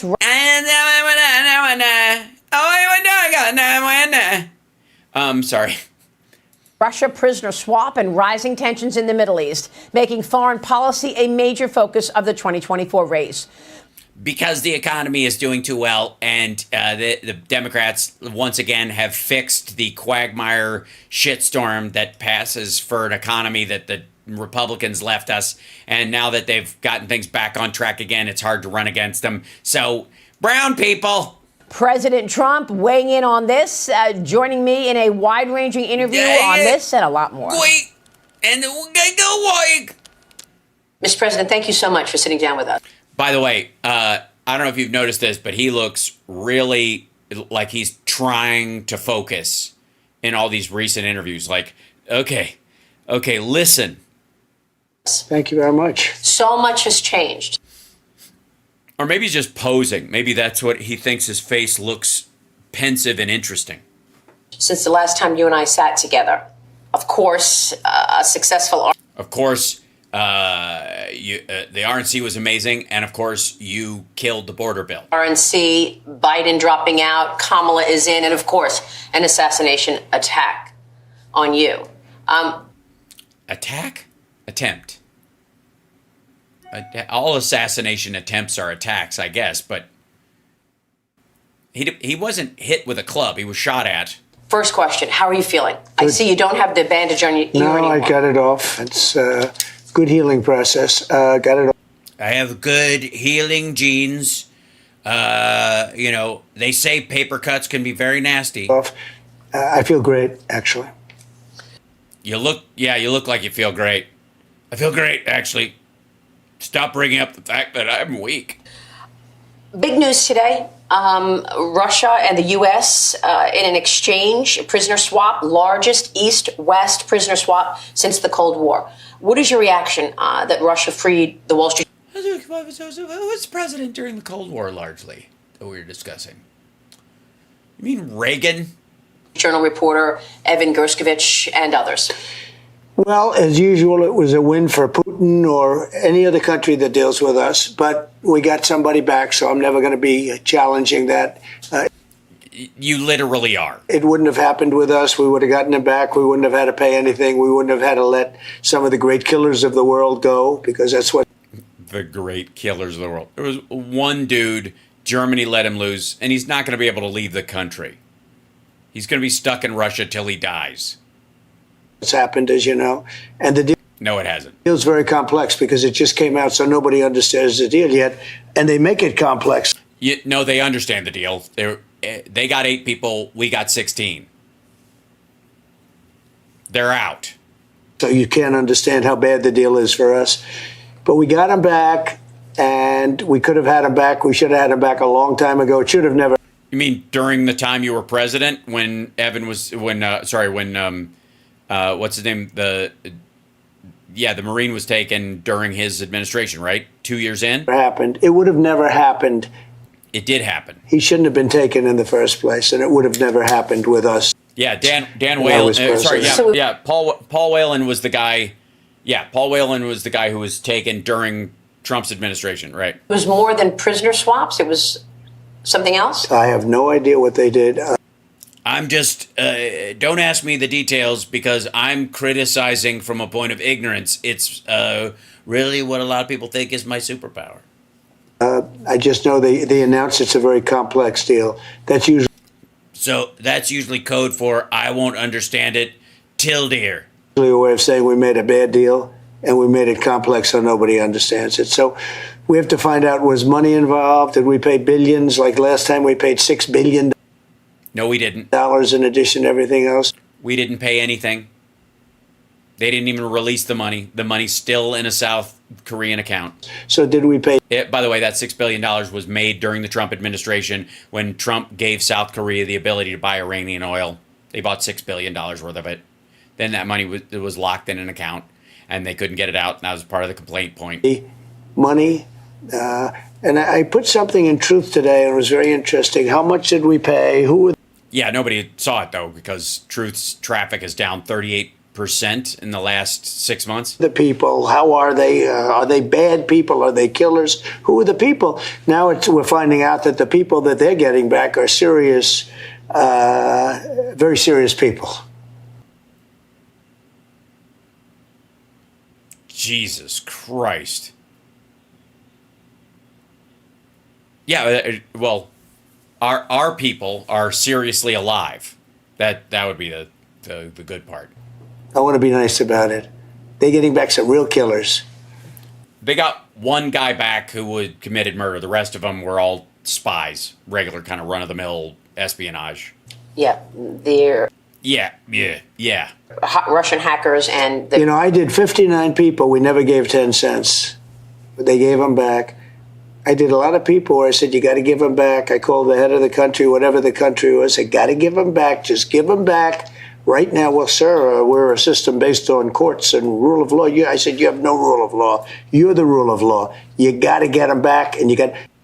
You don't have a rule of law. I don't know what the rule of law is. Everybody came back. We got 59, and we didn't pay money. I got people back from North Korea. That's tougher than any other place to get people back. Yeah, and how was he? I had a good relationship with Kim Jong-un. We got people back.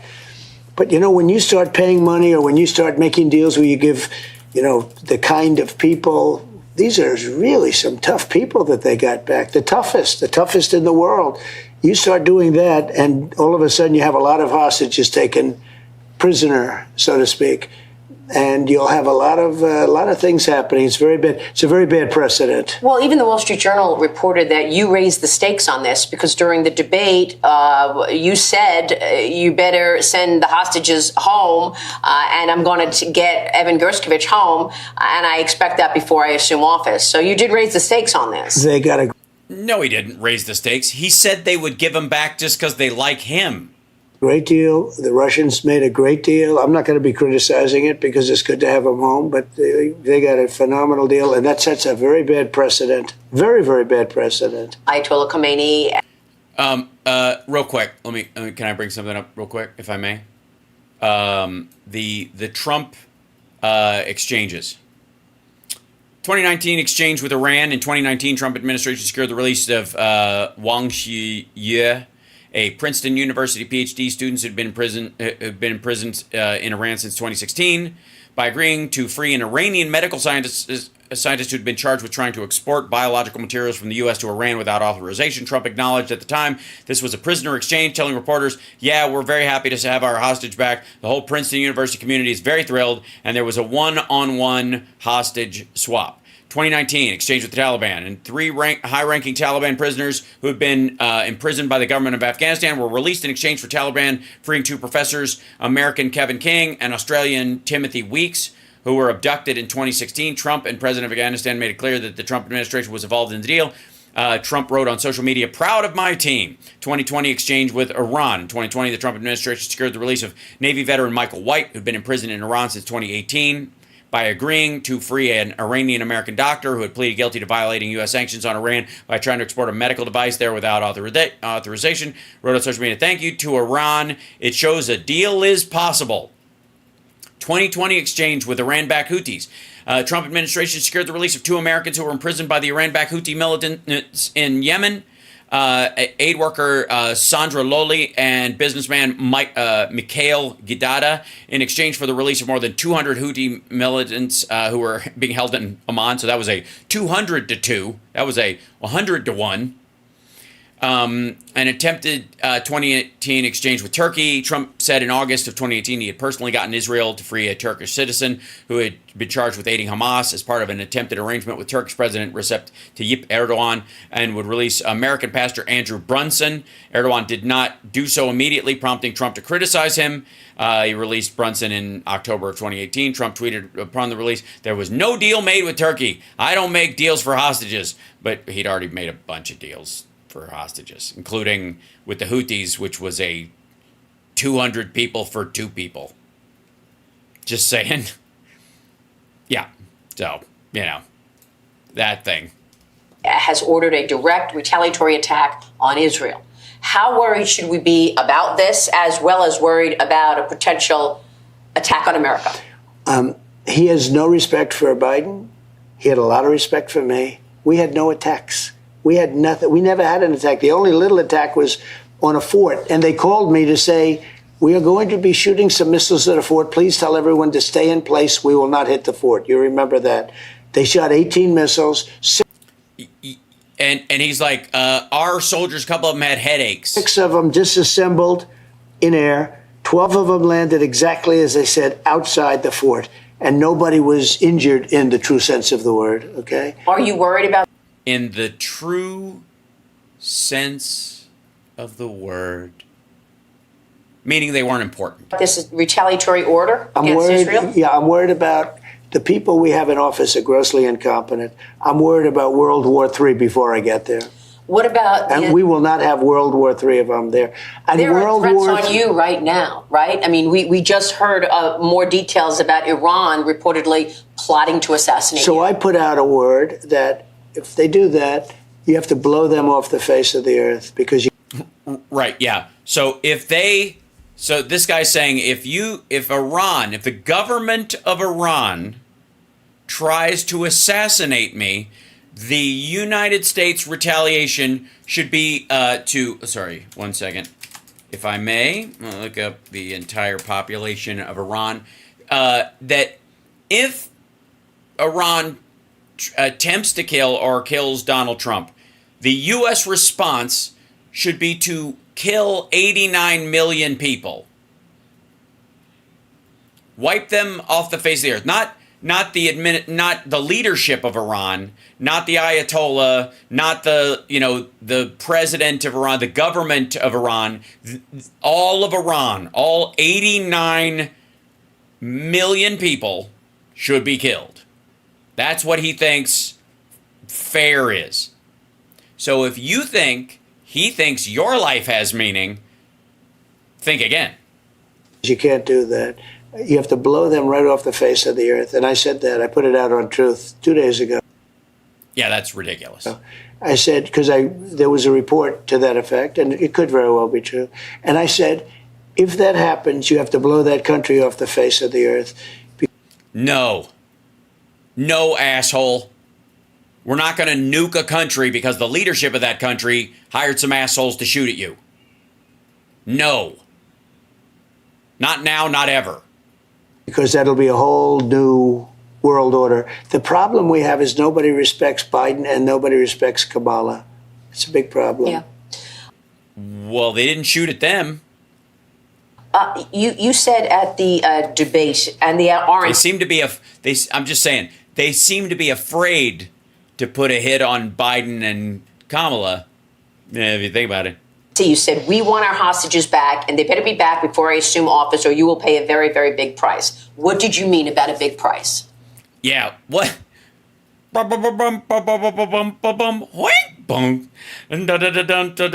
Is that camera on? What did you mean? Oh.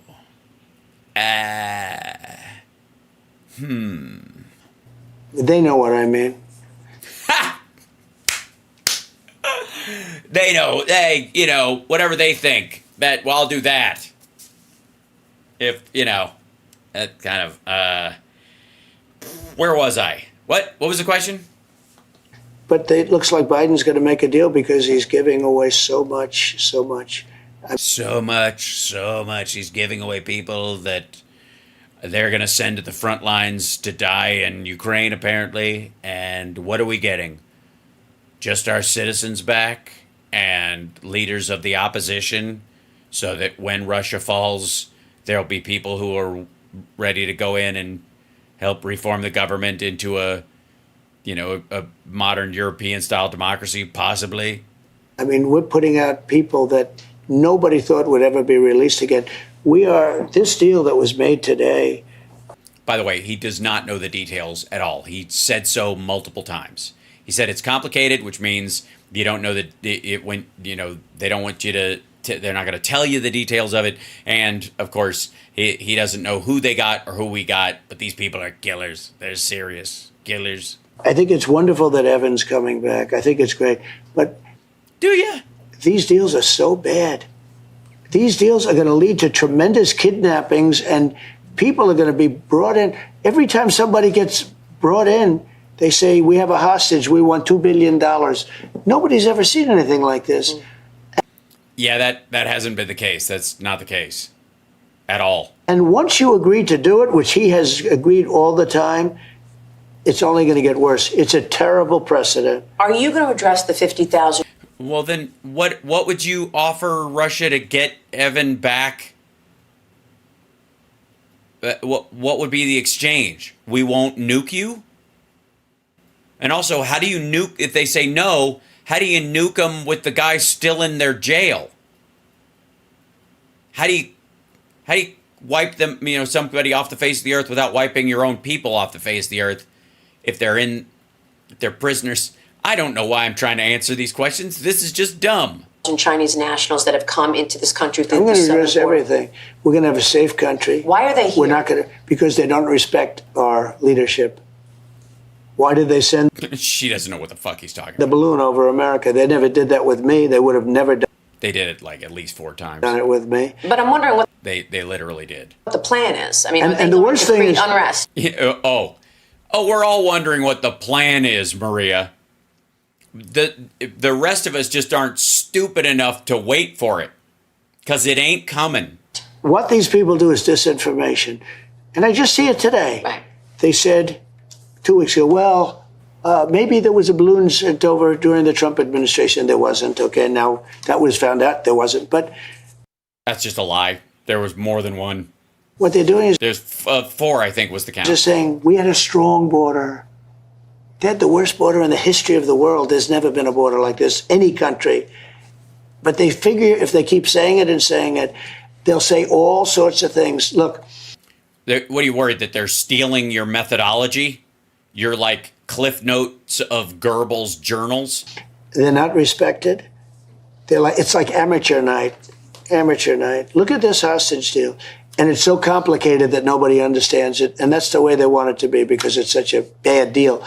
But how do you know it's a bad deal if it's so complicated nobody understands it? If you don't understand it, maybe you don't understand it because you're incapable of understanding anything that's complex because you're a stupid person. Glad our hostages are back. Mr. President, I really want to focus on policy in this interview because I want to make Yeah, do that, Maria. sure people understand what your policy is. Okay. And with Yeah, they want to know, what is the policy?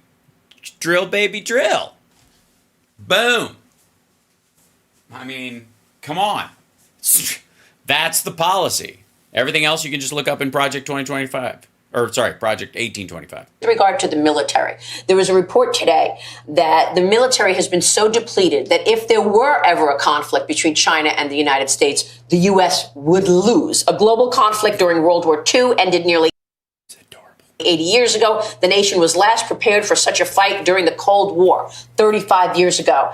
And this commission finds that in many ways, China is in fact outpacing the United States and has largely negated the U.S. military advantage. This is, by the way, this is the first time he's hearing these details. It's all bullshit. Let me tell you. The Chinese Navy, technically, because of how the CCP runs the country, any boat automatically becomes a part of the Navy in a war. That means every fucking fishing boat is now a battleship. Fuck off with this nonsense. All right, Miss Outpacing. Holy shit. Let's see. Super carrier crack. I should. Yeah, that'll do it. Hey, here you go, Maria. This is for you. This for you. This June of last year. Major cracks spotted on Chinese aircraft carrier Fujian.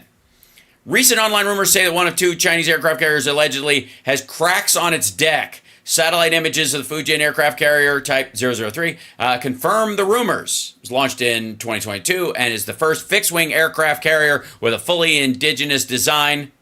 Adorable. A catabar system and electromagnetic catapults. These are the front of the fucking boat is falling off.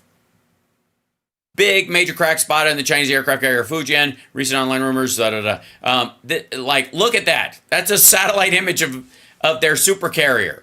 The front hull isn't structurally strong enough to hold the fucking runway, and it hasn't even been deployed yet. It hasn't been deployed yet. But sorry, you were saying something about China's eating our lunch or something. In the you Western imagine- Pacific. How can you change that? Can you imagine having a commission of military officers and other things say anything like that? Even if it's true, why would you ever release a report like that? It puts us in such a bad position and a bad light. But if people want to do... But, by the way, why is he reacting to this that way? Because his sales point is, I rebuilt the military. All new stuff. Everything's brand new. I restocked the shelves. Right? Don't start bringing up the fucking Navy and talk about Ukraine. We didn't send them boats, dum-dum. We have a great military. I've proved that with ISIS. I knocked them out in 4 weeks. They were supposed to be... It was going to take 5... Then how'd they kill the people at Soleimani's funeral? How'd they blow up a bunch of people when we were leaving Afghanistan? How do they have, 3 bases in northern Afghanistan surrounded? Why is that ISIS-K territory if you knock them out in 4 weeks? 5 years, if I listen to these generals from Washington that are in television, like Milley, it was almost an impossible thing. We knocked them out in 4 weeks.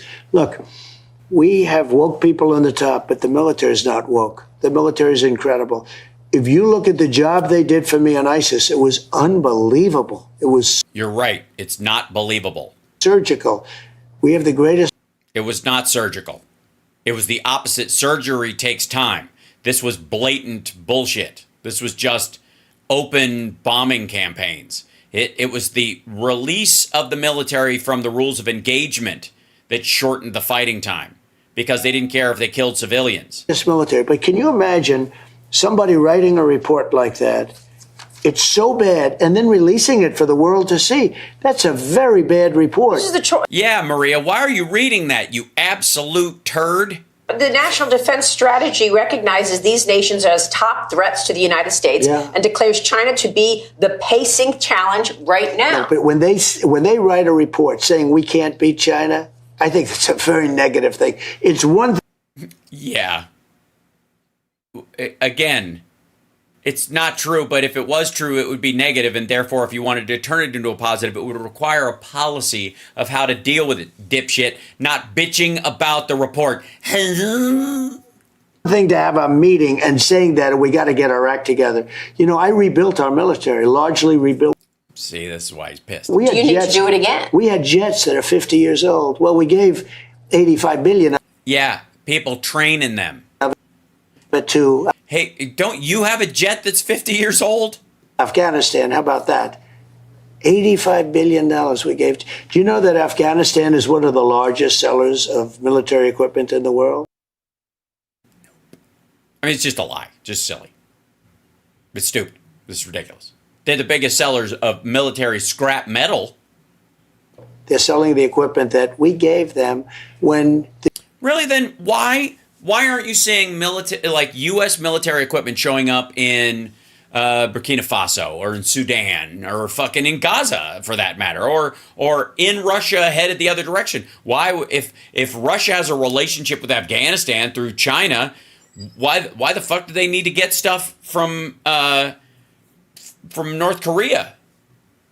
Afghanistan's way fucking closer. Why don't they just buy our shit from them, and then why don't we see it coming the other way on the battlefield at all? If that's true, who the fuck are they selling it to? Who? Where is it? It's not even showing up in South America. The dude's walking around with AK-47s down there, dum-dum. It's so weird. To who? To who? And again, it wasn't 85 billion. Absolutely, David in the chat room. It wasn't 85 billion in equipment. It's 85 billion in total equipment, training, everything over the course of the 20 years that we were there, most of which was pulped during Obama. It was literally, they had scrap dealers in Afghanistan pissed that we were shredding the metal. And they're like, can you at least leave some of the panels whole so we could sell them as chunks of metal instead of, it's just like this tossed salad of leftover shredded iron, this steel. Really low IQ president pulled out, and he pulled out the military first. No, he didn't. You can literally see a soldier is the last person leaving, and he's not even walking backwards with his gun facing out because he knows there's nobody to take a shot at him. He literally walks in with his back to the tarmac. Are you going to He pulled out. Think of that. He pulled out the military. That's why we had 13 dead. By the way, we had military in the far reaches of the country. Pull them out. Then you start moving out the military and the administrative staff and the embassy staff in Kabul. Of course, why would you leave those soldiers in the field as the Taliban is coming across the country if you're not going to defend it? If the whole purpose is just to get out of the country, it's just stupid. He doesn't even know what he's talking about. It's just gibberish. He says this all the time.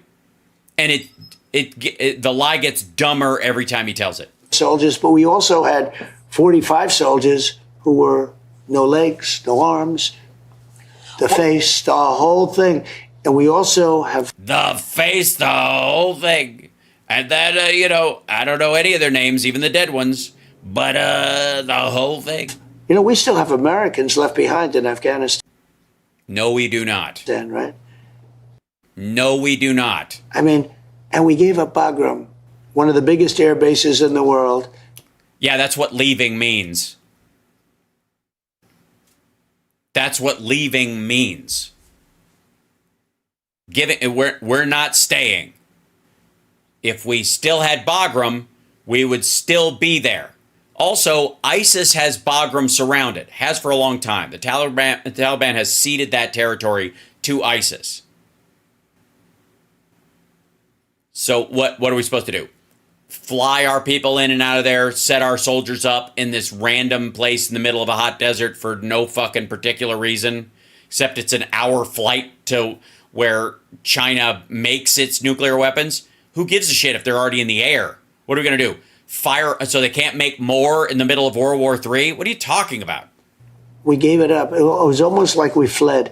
We didn't flee. It is in our country.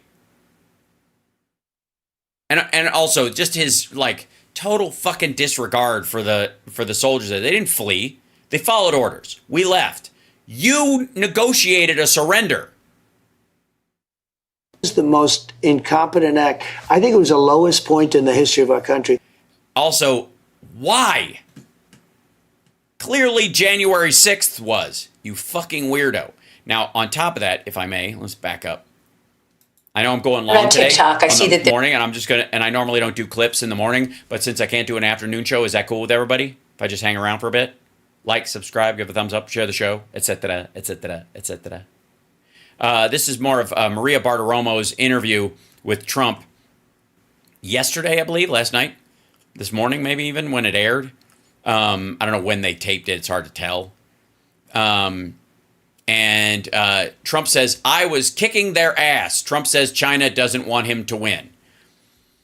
Well, then why did they help him launder money so that he could pay off voters in the Midwest and in the farm states? You don't think that was a real government bailout, do you? So, about TikTok. I see that there's a lot of propaganda on TikTok, and yeah, TikTok, bad. Fuck TikTok. Agreed. Go get him, Maria. He'll totally be with you. He'll go, yes, I agree. It's Chinese malware. We got to get rid of this shit. seeing a lot of positives about Kamala Harris is China. The CCP all in for Kamala Harris on TikTok. Well, China probably wants her because China understands that I understand China. She doesn't. China understands that I understand China. I don't understand Chinese or the culture or how their government works or what they're doing or what they did do or how they did it or what they're doing or what they might do, but they understand that. And it's interesting. If people want to save TikTok, they have to vote for me. If they don't. What? Hang on. TikTok is Chinese malware. Get off TikTok. TikTok, everybody. I'm just telling you. Fuck TikTok. It's terrible. It's a manipulative algorithm. It's meant to take the place of Windows. It's just horrible. It's terrible. ByteDance is a terrible company. It's linked to the CCP. It's awful. TikTok sucks. Fuck TikTok. Okay? That's my point of view. Fuck TikTok. Now let's listen. It's interesting. If people want to save TikTok, they have to vote for me. Right.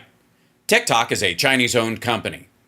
It is owned by a company called ByteDance. The Chinese government, and specifically the military, owns a controlling interest in that. In China, they have all sorts of limits on the algorithm and what it can allow people to see. They don't have that in other countries because it is meant to destabilize countries. That's what it is designed for. Fuck TikTok. If they don't want to save TikTok, well, let's see what happens. But what does that mean? If they don't want to save TikTok, let's see what happens. Assholes, she was just pointing out the fact that Kamala Harris has an account on TikTok, and there's a lot of pro-TikTok stuff in the United States that's boosting her.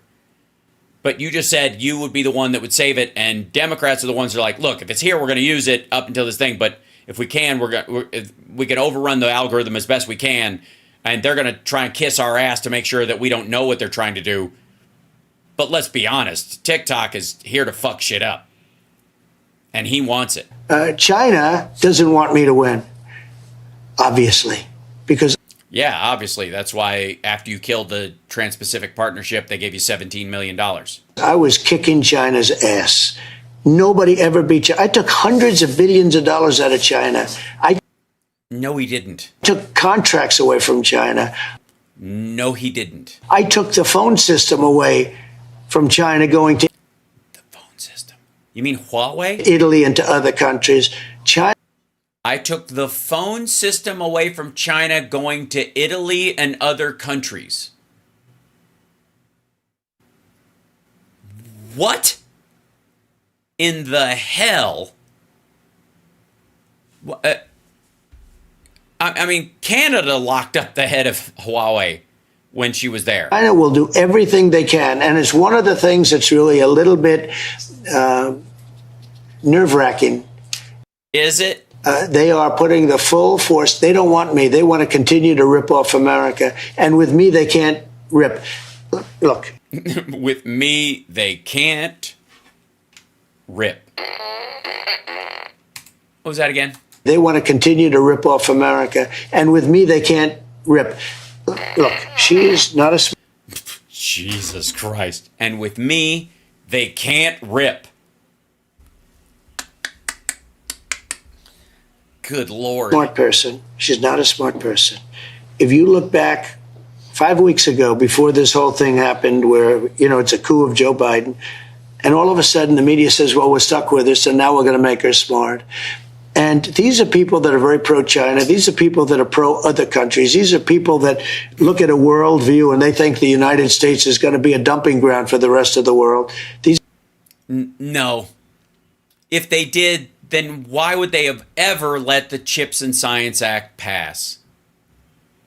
If you want to talk about a dumping ground, why would you kill the border bill? Which specifically had a bunch of protections in it, not the least of which were new technology to stop fentanyl trafficking. These are people that are not good for our country. But China wants to have her so badly. They wanted Joe Biden too. They wanted anybody but me. I've taken hundreds of billions of dollars away from China. No, he has not. Okay, what he's talking about is he believed that there. Well, I'll show you shit. The trade deficit, right? Remember, it was tens of billions that he gave to the farmers. That's what he was talking about. That's a direct cash payment. China paid that in tariffs and were okay with it because it gave him direct money so that he could buy off voters because they wanted him to stay in office. But let's go to like U.S. China trade deficit. A chart. I need a chart of it.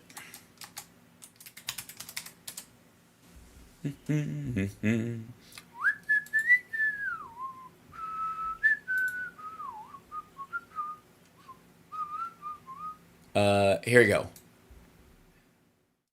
This is the U.S.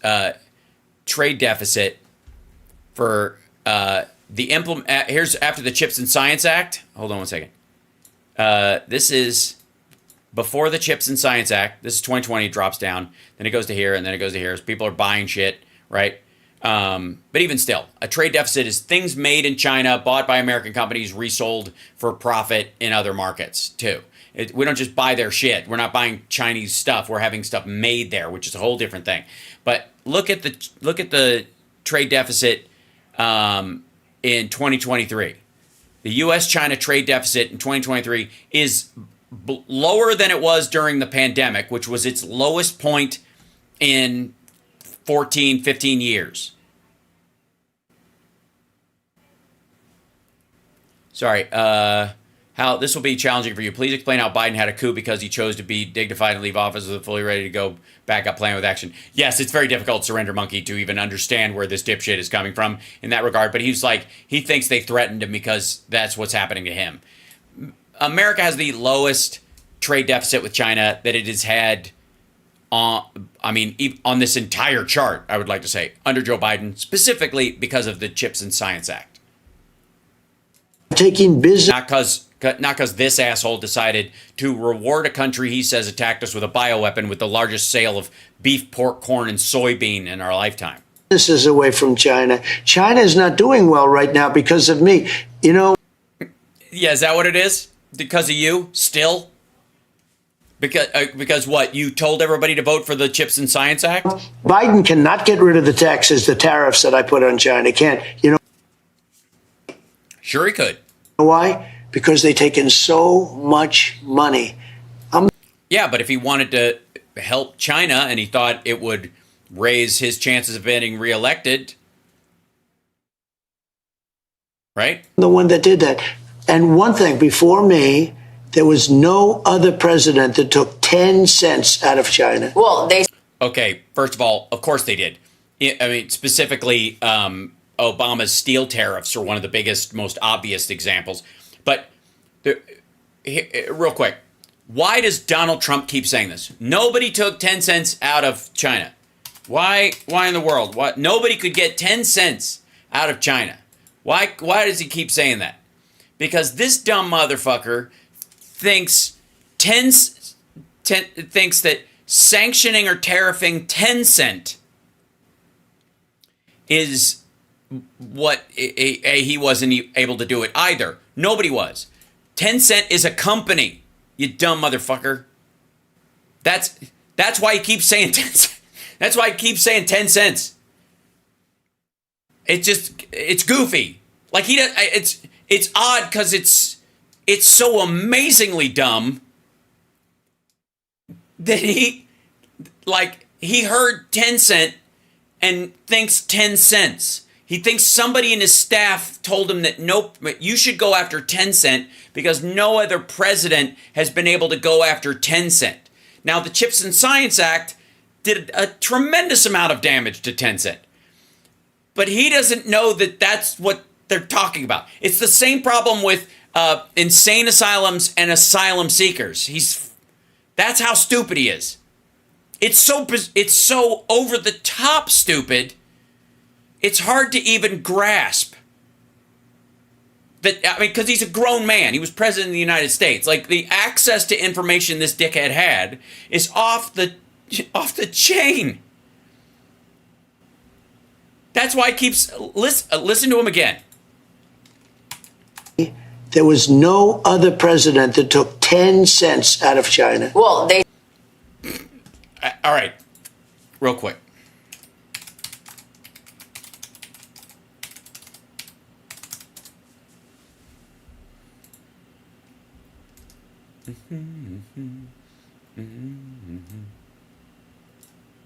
Let's see. Let's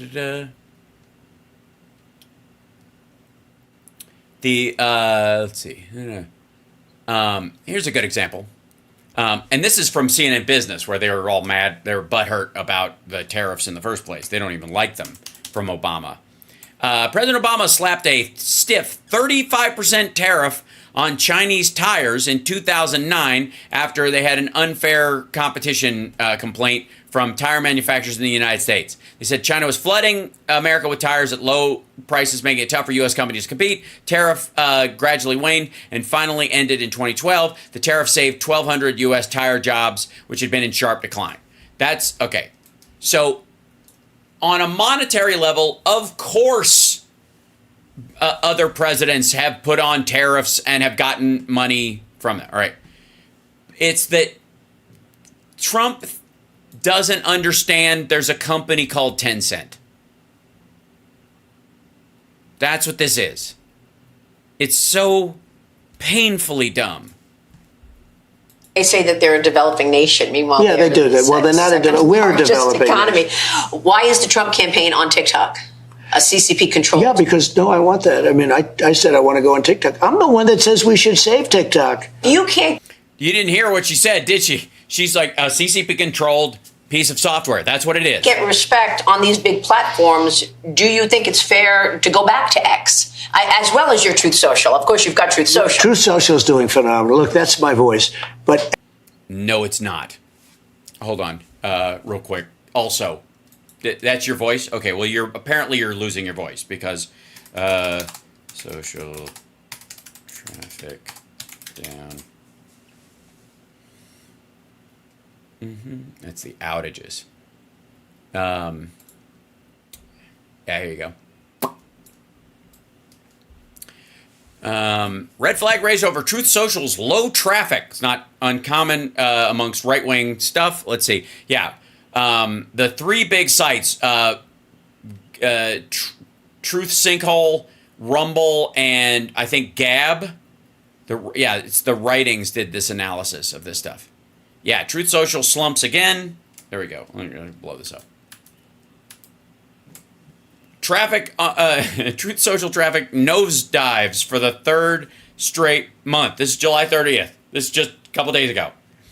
Audience continue to abandon news websites in June. The writing released its June 2024 election year traffic analysis of mobile and desktop traffic for right-wing and mainstream news websites based on Comscore data. Among the highlights of the writings, it finds Truth Social slumps once again. The Donald Trump-controlled Truth Social platform recorded its third straight month of declining traffic. Truth Social attracted 2 million unique viewers, unique visitors, down 38% from the year previous. In 2023, they had 3.4 unique visitors. Now they're down to 2.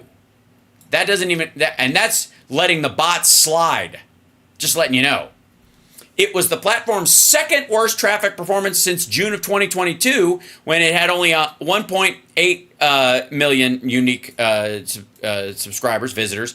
The site launched in February of that year with 3.2. So it had an ebb and flow in a couple of months, and then it normaled out. And then it has eaten shit ever since. Rumble, only 6.3 million unique visitors, down 43% from a year ago. Truth Social, down 38%. Getter, down 34% from a year ago. It's great. It's my voice.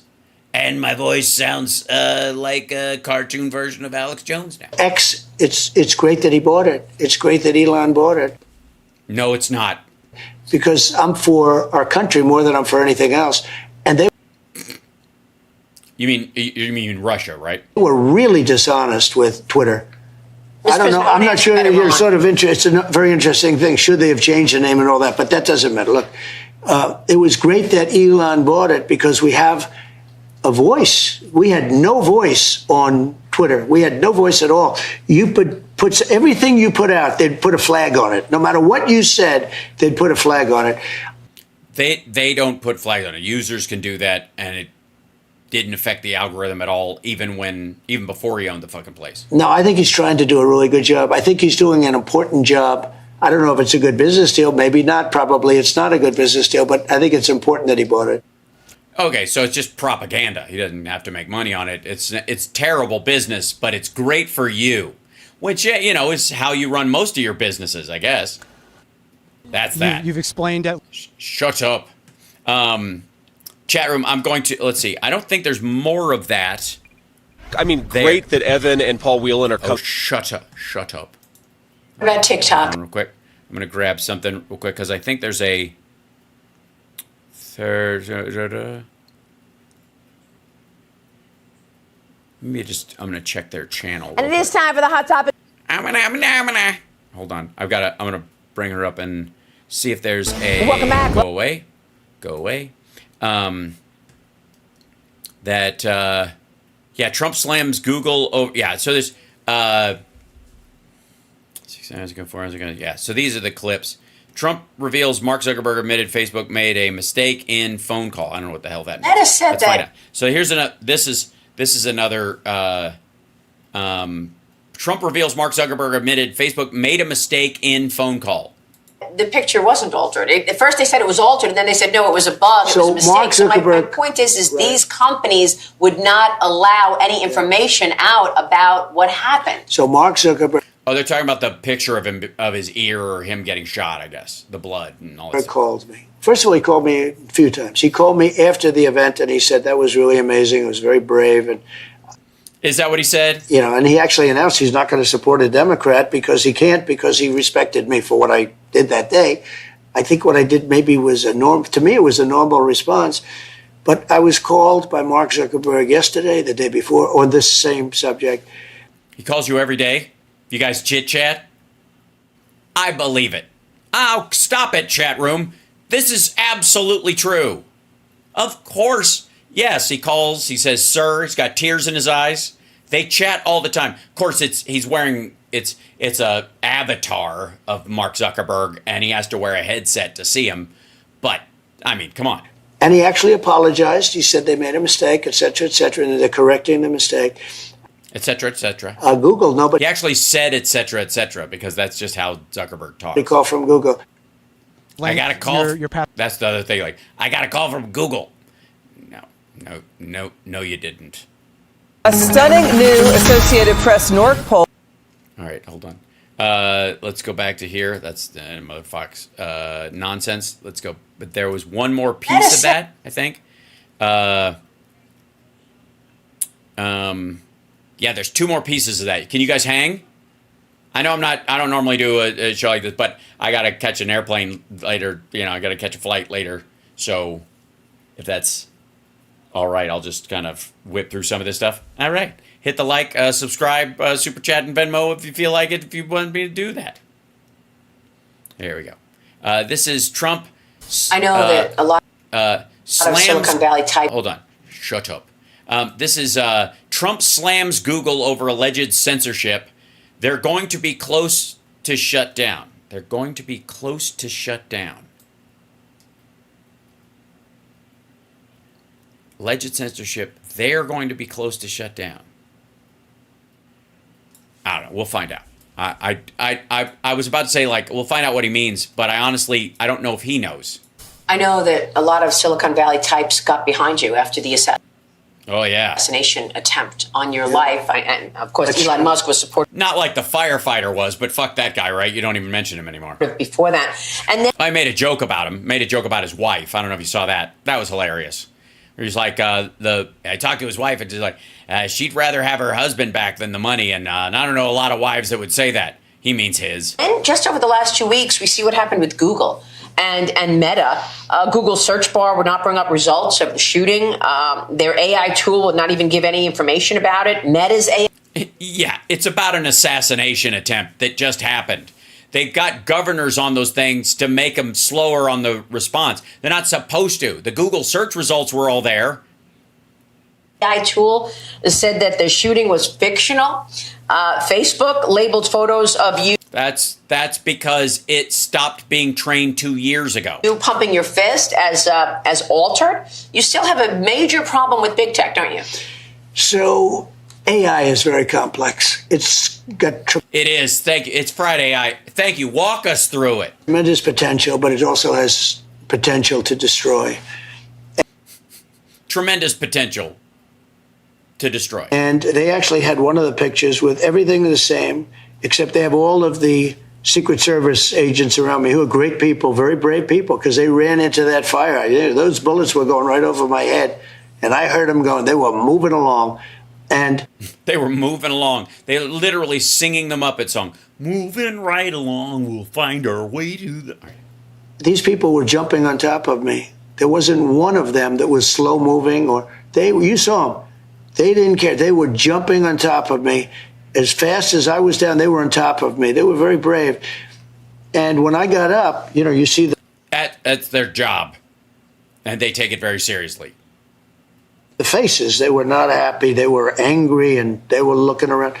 They actually have one picture where the Secret Service is all smiling. They're laughing as they're protecting me. I have the same hand up, everything else. And it's AI. It's a very dangerous thing. We've got to be very careful with artificial intelligence. Well, medicine.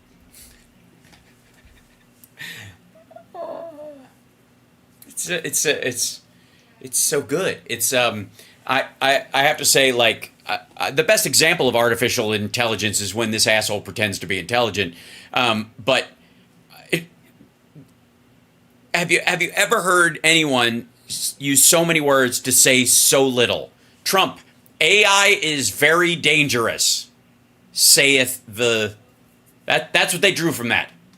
That's what they drew from that. That's what Fox and Maria Bartiromo and her production crew, that's what she got from what the fuck he just said. Let's go back again. I got up, you see the faces. They were not happy. They were angry, and they were looking around. They actually have one picture where the Secret Service is all smiling. They're laughing as they're protecting me. I have the same hand up, everything else. And it's AI. Right. It had been modified, and they marked it as such on Facebook and other sites, which was true because it was. It's a very dangerous thing. You've got to be We got to be very careful with artificial intelligence. Well, Meta said that the picture. Yes, I agree. Very careful with people like Trump who are not intelligent but want to pretend they are. It wasn't altered. At first they said it was altered, and then they said, no, it was a bug, it was a mistake. Mark So my Zuckerberg- point is Right. these companies would not allow any information out about what happened. So Mark Well, also, what the fuck are you talking about? First of all, these are social media networks. You shouldn't even be getting breaking news from these situations. It should be vetted through real sources as opposed to looking to your fucking feed and finding modified shots all over the place. Increasingly, you should not go to social media for live news alerts in that regard. It's pretty sad that that's the way it got set up, but good Lord.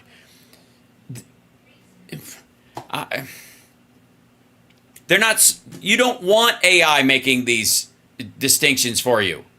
Zuckerberg called me. First of all, he called me a few times. He called me after the event, and he said that was really amazing. It was very brave, and and he actually announced he's not going to support a Democrat because he can't, because he respected me for what I did that day. I think what I did maybe was respected you for what you did that day. Which part? Throwing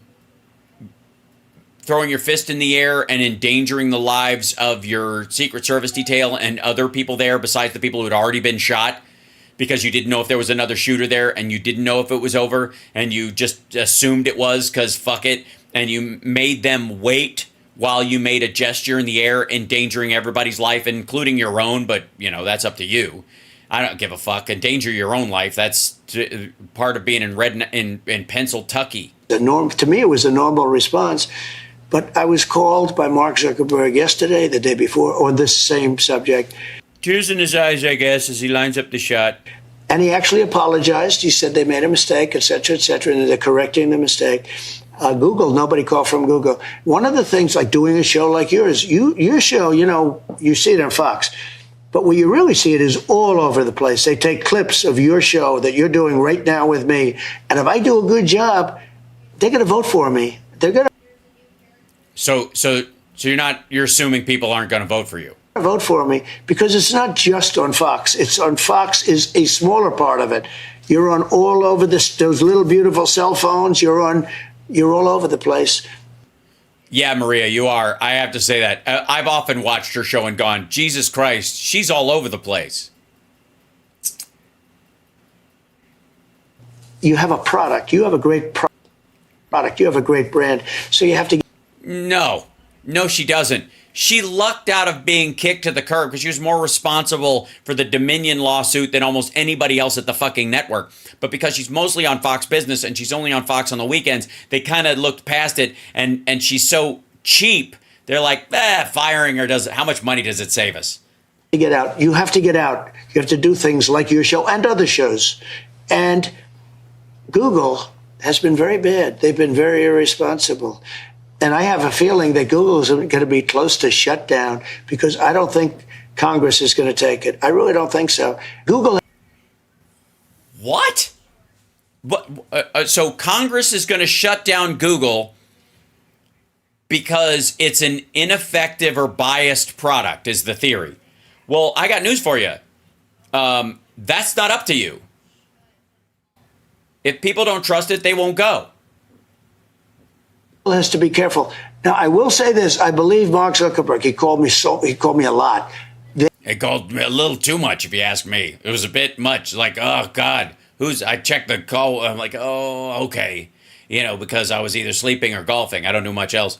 And there he is and stuff. And sometimes he tricks me with nudes. I'm like, who's she? Oh, quit it. You and your virtual titties. They are working, and I think they fixed it. But what can and he's not doing what he did 4 years ago with the $500 million, I don't believe.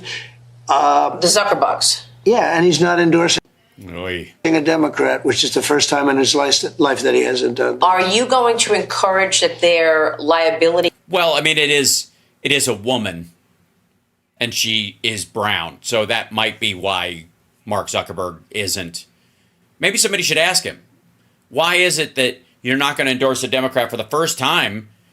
And it just so happens it's when it's the first woman of color at the front of the ticket of a major thing. Why then? Why now? Why of all times?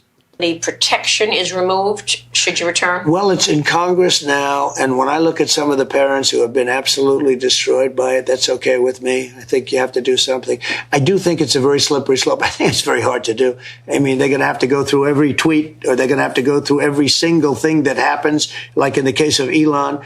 And Elon's doing a good job. Elon endorsed me very strongly.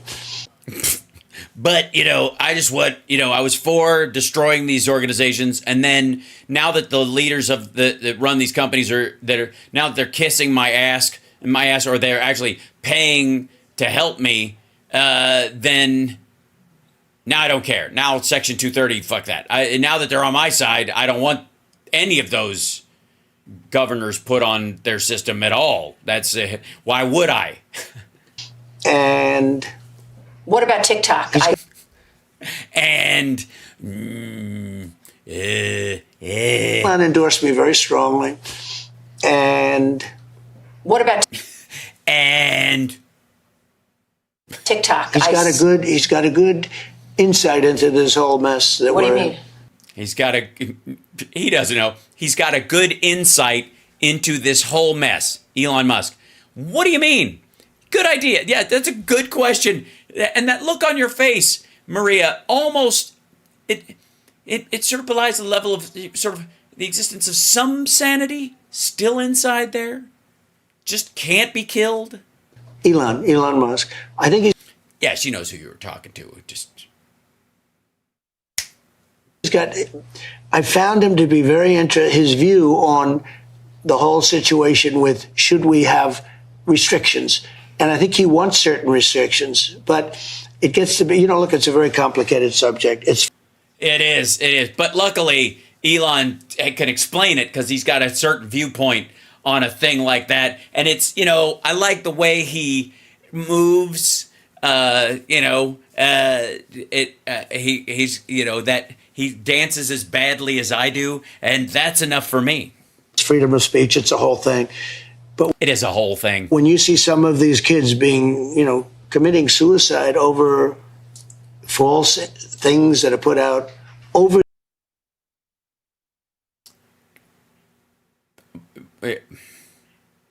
What? What are you talking about?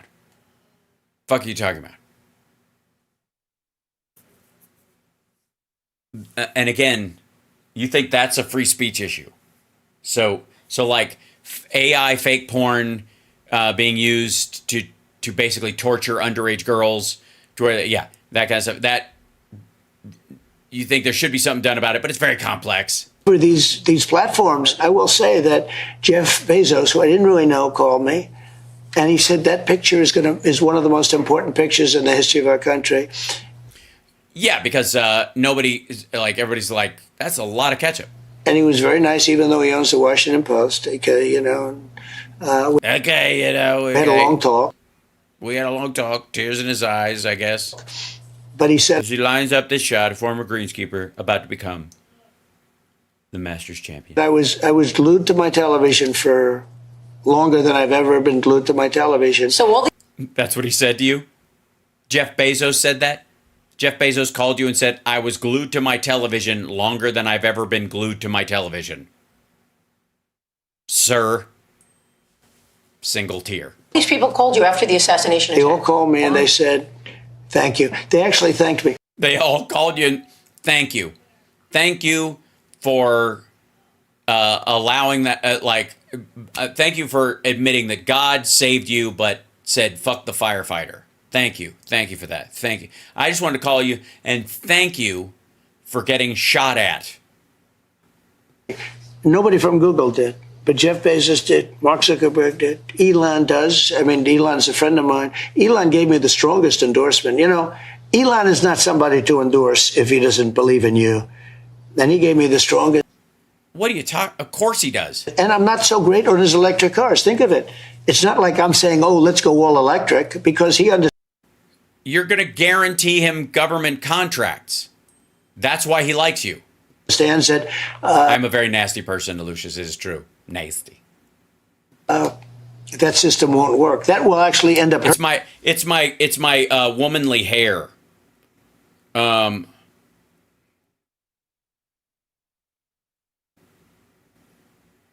Oh my gosh.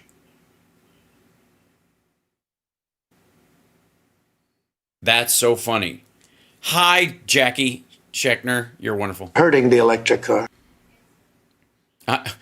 He likes me even though I hurt the electric car. Just now to an ABC News exclusive. That is a I guess supposedly, hold on. That is a that's what passes for an interview. Okay, last piece of this. Welcome back. This is Trump settles in on debating Kamala. She's a third-rate candidate. Well, then why is she tied with you? Thank you, Water Goddess. I will do precisely that. Thank you. Ring neighborhood alert. She says, time to check in for my flight. I'm already checked in. Oh, Leslie, thank you so much. Glass ceiling shattered. You damn straight. Heroyam Slava, Ichabod dear. Well, we are in countdown mode. We are 94 days away from the presidential election. Former President Trump assesses the state of the race, and now his new opponent. And when she says race,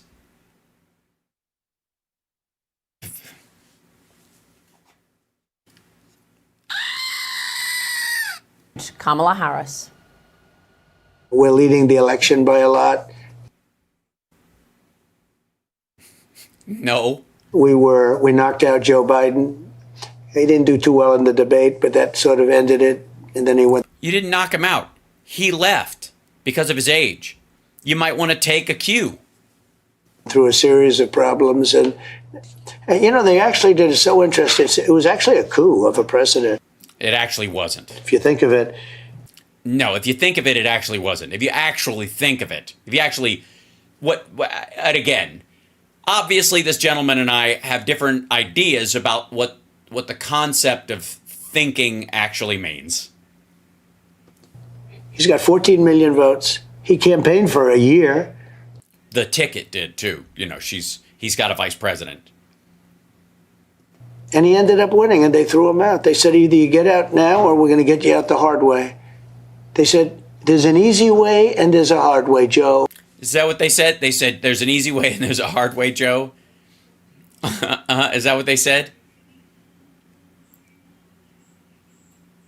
And he was like, I'm thinking. And you'll get out.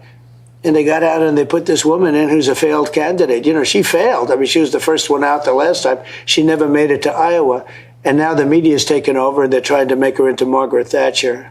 But I don't think that's going to work. Well, No, you don't think so? Because you've been trying to make yourself into Margaret Thatcher, and she's just too butch. Pollster Robert Cahaley told me yesterday that while she doesn't change anything in terms of policy, it's the same policy, she has changed the enthusiasm factor. Democrats will come out for her. So how does Kamala Harris change the race for you? Well, I think that there is more enthusiasm for her. How can you be how can you be enthusiastic about Joe Biden? Okay. I am. Still am, by the way. Love the dude. No problem whatsoever. I could teach a fucking I could give a TED talk on how to be enthusiastic about Joe Biden. I mean, and you of all people, Mr. Infrastructure Week, should know this. How do you mean?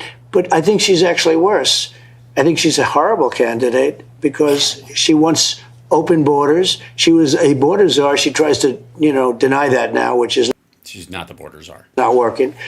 And she also says she's not against fracking, and she says she doesn't necessarily want to do Medicare for all anymore. She wants everything bad, everything.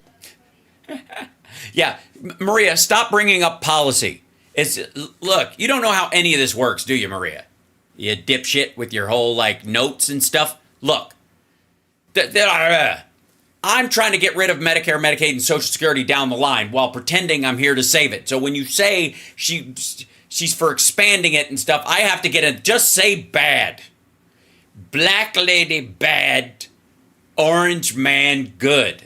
How simple can it be? Maria, of all people, just write it, just bad. Just write this down. She doesn't want anything that's good.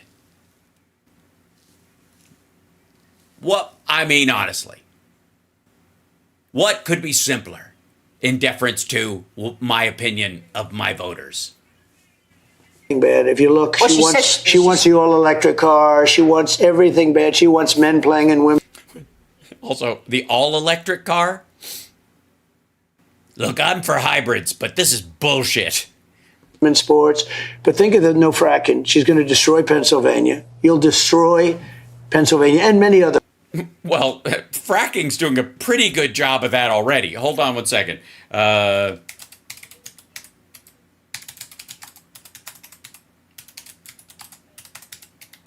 Just, if I may.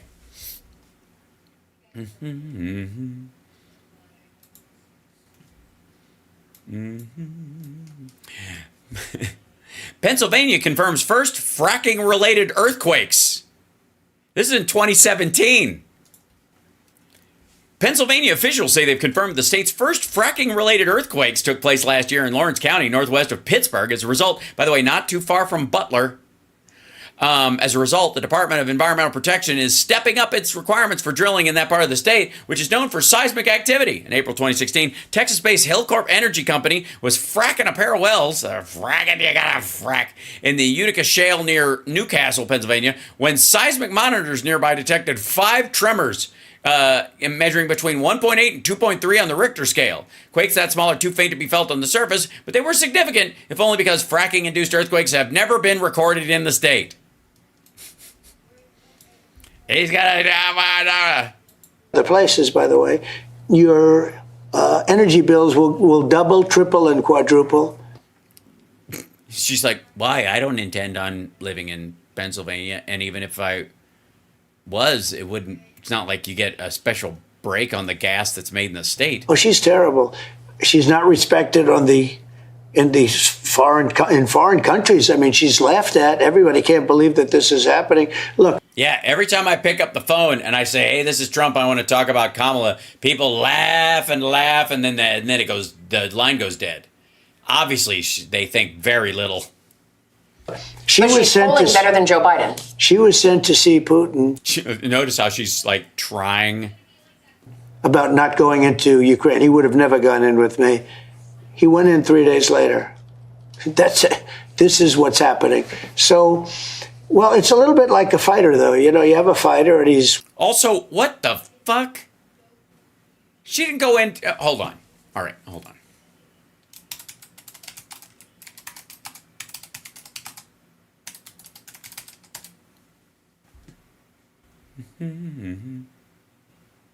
This is, I think that's what he's talking about. Yeah, February 19th. Vice President Kamala Harris stood beside Ukrainian President Volodymyr Zelensky on Saturday, vowing U.S. support for a nation on the brink of war shortly after warning in a speech the U.S. allies would punish Russia if it invades its neighbor. The United States stands with Ukraine, she said. Any threats to your country we take seriously, and we have rallied our allies and our partners to speak with one voice. Zelensky, speaking through an interpreter, said he was grateful for America's support. This is our land, and the only thing we want is peace, said Zelensky. She said, we are grateful to you for your understanding that the sanctions may bring about a peaceful resolution of this matter. And then Russia attacked. Winning, and then somebody else is getting punished and beaten, and they say, let's take that fighter out, let's put a new one. That's what they've done here. This was a coup to Joe Biden, and I'm not a fan of Biden. He's not a smart guy, never was. You can go back 30 years, he was never a smart guy. But outsmarted you. He beat you. In the only election you guys have run against each other, he won. She's not smart either. She's not a smart person. Are you going to debate her? She's going to beat you too. So let me get this straight. 2 stupid people are kicking your ass. How stupid do you have to be? Well, I want to. We're leading in the polls, it seems, by quite a bit still. Nope. She's better than he is, but I think ultimately she'll be worse than him. She's more radical than him. He was a phony. She is also, but she's not a phony in terms of policy. She actually wants open borders. She actually wants to defund the police. To me, when you say open borders... She was a DA and an attorney general. Defund the police. You don't have to go into the rest of it, but you're going to have tremendously high energy prices. Oh, you mean like that? You mean like the FBI?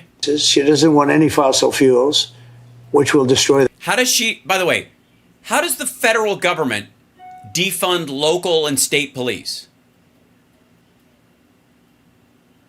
How do they do it?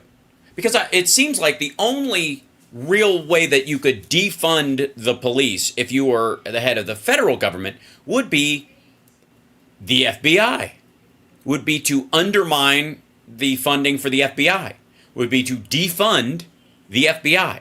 Who is calling for defunding the FBI? Is it Democrats? Is it Kamala Harris? Is it Joe Biden? Is it anyone in the administration currently? No.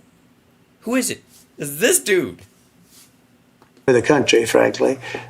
But just to be clear, she's doing a rewrite of history right now. She says that of her history. of her history. She says, I don't necessarily mean I will ban fracking now. And she said, well, I don't necessarily need to do Medicare for all. And I was never the border czar. You know that. Yeah, she's doing a rewrite. No, it's not a rewrite, it's lies. And she also said, and so did he, that we had a very secure border under them. We had the worst border in the history of 20 million people. Had, so not anymore. So obviously whatever they're doing is working, you're saying? I got you.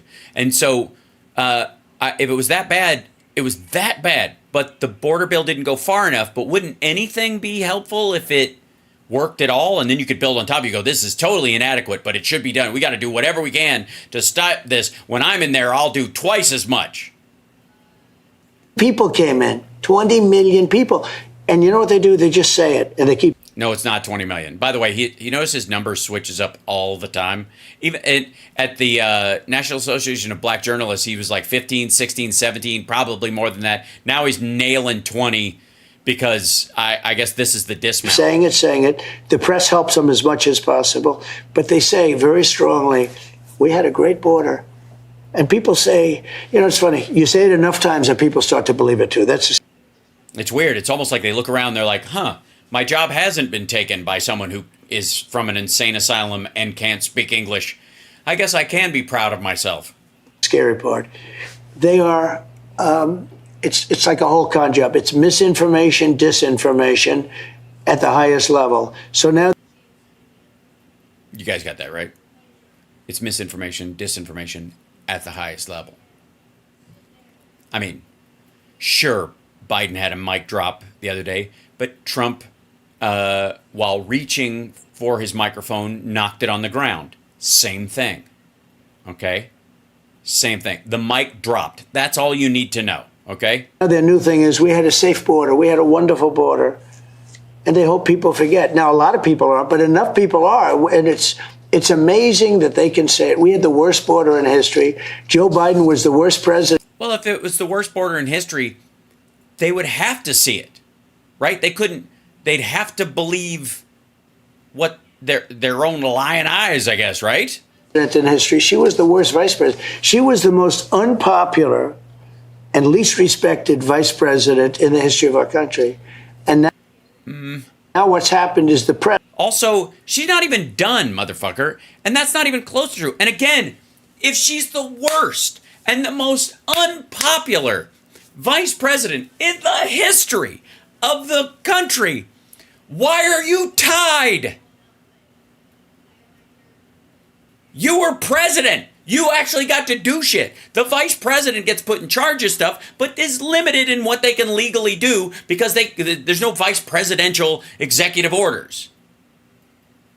You could do stuff. She will eventually be able to do stuff in the same way that Biden could only advise Obama about Afghan policy, and Obama didn't listen to him when he should have, and later on Biden played it out, and that's why we're out now, and we weren't out then. But you could have gotten us out. There is no point where Harris can do any of the things except follow her assignment and advise and consent until she's president of the United States.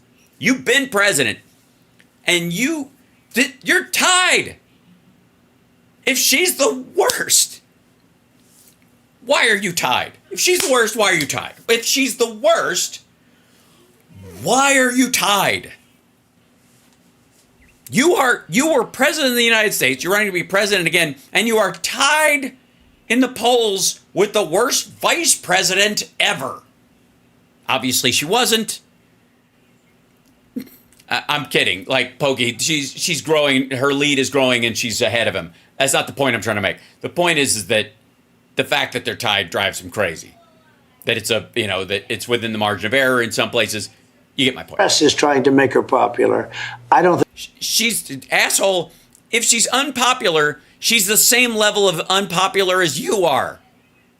Do you see what I'm saying? they'll be able to do it. Do you regret? It's too late. It's already happening. She's more popular than you. Her polls are going up. Your polls are going down. Doing the debate when you did the debate, it gave the Democrats an opportunity to swap him out and put her in. Yeah, way to go, dummy. Early debate. They wanted a debate. If I didn't do the debate, they'd say, oh, Trump's, not doing the debate. That's the same thing they'll say now. I mean, right now I say, why should I do a debate? I'm leading in the polls. And no, you're not. Everybody knows her. Everybody. Look at this. Trump. Press is trying to make Harris popular. Are you just mad because that's what they did with you and they're not doing it anymore? Everybody knows me. She wants open borders. She wants a weak military. She wants high. Then debate her, dumb fuck. What's the problem? Debate her. If she wants all these things, call her on it. Say it to her face. Taxes. They want to quadruple your taxes more than. Well, then I would go, shit. If that was true, I couldn't wait to get on TV with an opponent like that and go, they want to quadruple your taxes. I memorized their tax plan. For everybody in this percentile, you're going to go up 26%, which effectively is 4 times what you're currently paying now with some of the things they're trying to get rid of, the loopholes for this particular group. And these are not rich people. These are people who are ice skating uphill. This is the middle class we're talking about. And my opponent wants to raise their taxes, the middle class, 4 times. 40, you know what? I'll use Trump math. 40 times. They're trying 40% times higher. Right? Wouldn't you be in a big if that was true, would you be in a big fucking hurry to stand across from them I couldn't wait to debate somebody if they were doing that, something that extreme. That with me, I want low taxes. I want a strong border. I want strong drug policy. Our country's becoming a drug obviously, so Don Jr. will be in charge? Addicted country. We're like China from 200 years ago. Oh, God. All right. We're like China from 200 years ago. Now, I presume he's talking about opium because opioids. No. No, we most certainly are not. Largely because we're not at war with England. Everybody took over China because everybody was drugged out with the opium. And then one day they said death penalty to anybody that deals, and lots of different things. They said death penalty for lots of people that deal with different things. That's true. The CCP will kill just about anybody. Happened, but death penalty for anybody who has 2 working kidneys. Look, we have and is the right blood type. A country that's really become drug addicted. We have a drug addicted country. You know that. And that was the moment where Maria realized, oh my God, he's fucking high. And we better do something about it. We better do it fast. It comes through. Yeah, just say no. I want to drill, baby, drill. Just say no. And I like Ike. I'm going to, these are all my ideas. I came up with these. I've invented drill, baby, drill. Just say no. I like Ike. I made them all up. These are all by America first. Through the southern border, it comes out of China. Also, you know what else comes out of China? I'm just saying, the kidney.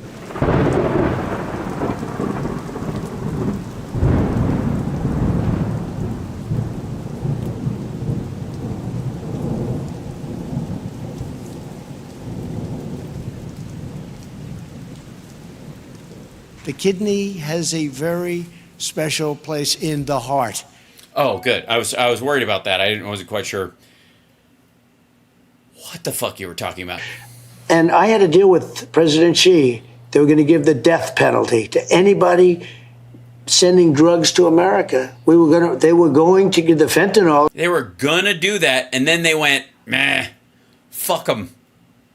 comes out of China. For some reason, it's made in China. They were going to do that for you, but because Biden won, because they like him, they decided not to. So they control Biden, and to show how much they want him to stay in power, they're sending more fentanyl. That makes sense. Yeah. Like, silly. You know what? I'm sorry I even questioned it. You know, I think you and I was trying to work it out, and I was like, that sounds fucking bananas and completely the opposite of the argument that you've been making forever. But now, in thinking of it, I smell almonds. China. It goes to the southern border. It comes into our country right now at 9 times more than it was 4 years ago. We are the strongest border. Everything is coming into the country 9 times more than it was during COVID, when nothing was coming in to the country. You are such a stupid person. Border that we've ever had in recorded history. Recorded history, obviously, you know, when you didn't have a border, it was hard to keep track. And they have the worst border that we've ever had. No, not even close. Think of it, Maria. In 3.5 years, we have probably the numbers 20 million people came into our border. Many from prisons. Nope. And jails. Many from mental institutions. Okay, insane. You said that a long time ago, and you were mocked. You said that, all right, and people made fun of you because you were saying that black people's jobs can be taken by crazy people who don't speak English. Obviously, he means the rapist jobs, you know. He's worried that, you know, South American cannibals are going to take cannibal jobs away from good, hardworking American cannibals. I know. In fact, now we know. They're empty. You know why? Because it's. What do you mean, now we know? No, you don't. Common sense. It's all about common sense. If I ran one of those countries, I would do Honduras. But it's not just South America. Wait. If you ran one of those countries, cool. All right, let's work this out. I want to work this out. I got to work this out. If you ran Honduras and you had a bunch of Looney Tunes, cannibal, rapey monsters, and you're like, what do we got to do with all these guys? It's like we're printing them. Where are we going to put them? We're running out of space. And I got a good idea. Send them to America. How? On foot. Yeah, but we have a problem. What's that? Well, when we let them out and we go walk that way, they only do it for about 6 blocks, and then they start attacking everybody because they're insane rapists, sociopaths, and cannibals, some of them. So how do we get them there? We could fly them in. That's a visa issue. Could fly them to the border. We'll fly them into Mexico. And the Mexican government, which has obviously a trade agreement with the United States, won't mind if we just dump a bunch of crazy people in their country and then let them walk from the airport to the border, because I'm sure they won't be rapey and cannibally the 65 miles they have to walk through cartel land, fucking and eating their way through gang members or something. I think it's just going to have to be parachutes at this point. Okay. It's all over the world. It's the Congo in Africa. They're sending all their prisoners. The Congo are sending their prisoners to the United States. Yeah. Look, I understand. I've been trying to scare the shit out of you that brown cannibals are coming, and apparently that's not scary enough. So how about black cannibals? Is that scarier? Will that get you dumbasses up off your couch and come vote for me? These are black. It's one thing to be raped by a gang of face-tattooed MS-13 monsters and then slowly eaten after being roasted with some, I think, fingerling potatoes and some probably cumin be involved, I'm guessing. That's bad enough. But imagine if Africans were doing it. That sucks. Because they don't even know. I mean, what are you gonna find yourself dead on what, rice and grain, some sort of like UN bagged rice. Like, I mean, come on. That's no way to go out. I want to go, out to the side of, maybe Cajun okra, on the side, and some Brussels sprouts done in sort of a honey glaze and that kind of stuff, and a nice Chianti, fava beans, something. United States, they're bringing them into the United States. They're driving them across. They're dumping them into our country. Are they? That's how they get in here? So they're coming through they're driving through. So they're coming across at the borders in trucks. So shouldn't we have more gear to spot whether trucks have people in them? Or that was in the border bill, I'm just saying. But it's Africa, it's Asia, it's the Middle East. Ugh.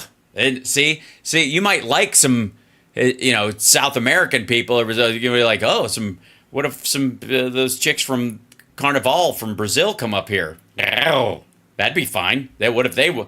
I mean, obviously you'd have to, pumice their feet a little because it's a long walk, and their feet are going to be a little chapped. But once they get in here, you know what I'm saying? That would be fine. No, you'd think so, but what's hiding behind their big ass? I'll tell you, 2 Congolese cannibals. Just bitter in the ass, developed lockjaw, and got dragged into the United States.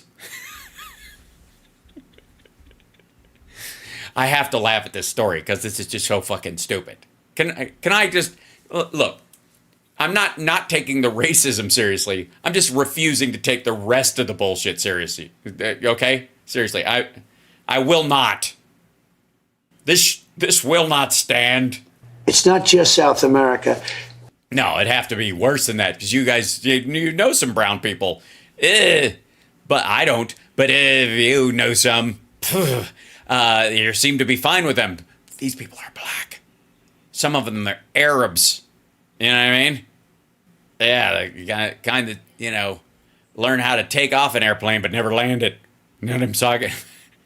But South America has a lot. But you know what's happening? All of these jails all over the world are being emptied out, and they're bringing their prisoners and dumping them in the United States.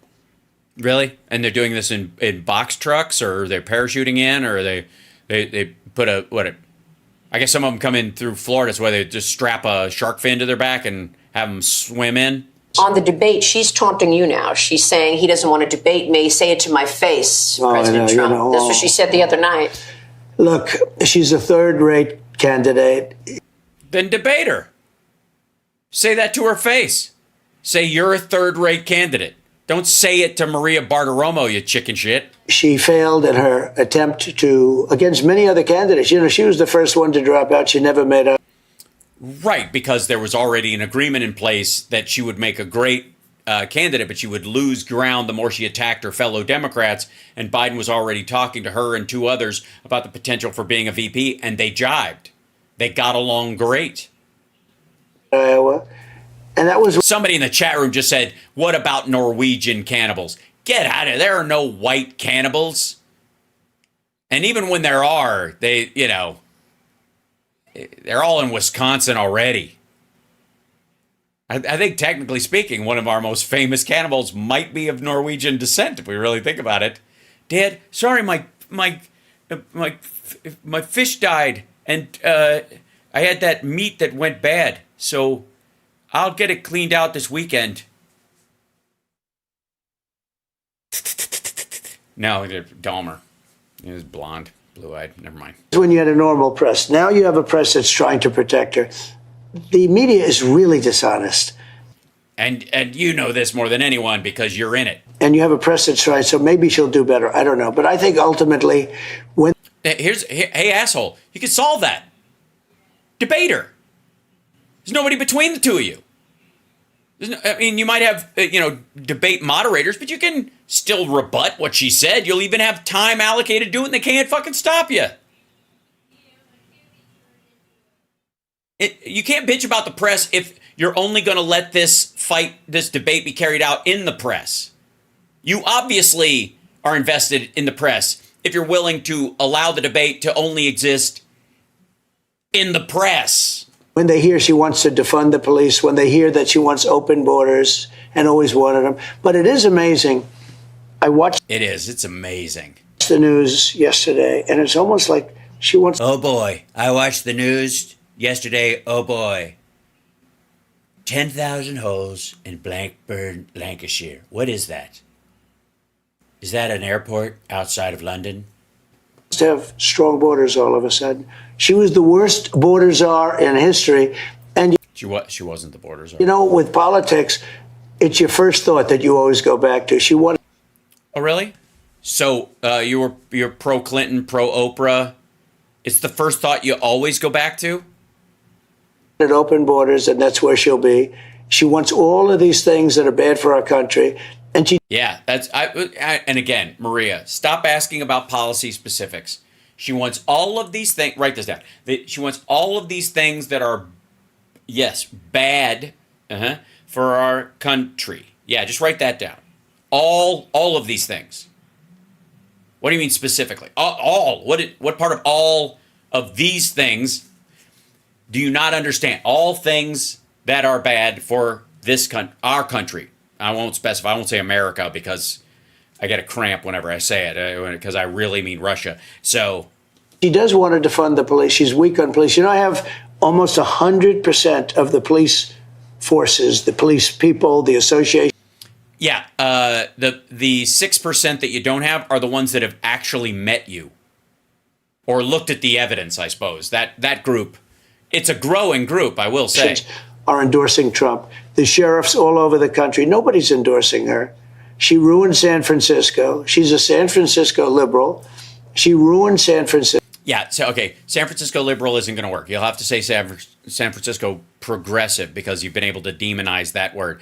But San Francisco liberal sounds like something from the 60s and people are kind of for it. Hashtag rip San Francisco. She ruined. Also, where is Twitter's headquarters? The state of California. She was earlier than some of these people that are so bad right now. Well, Vice President Kamala Harris is now deciding on her running mate.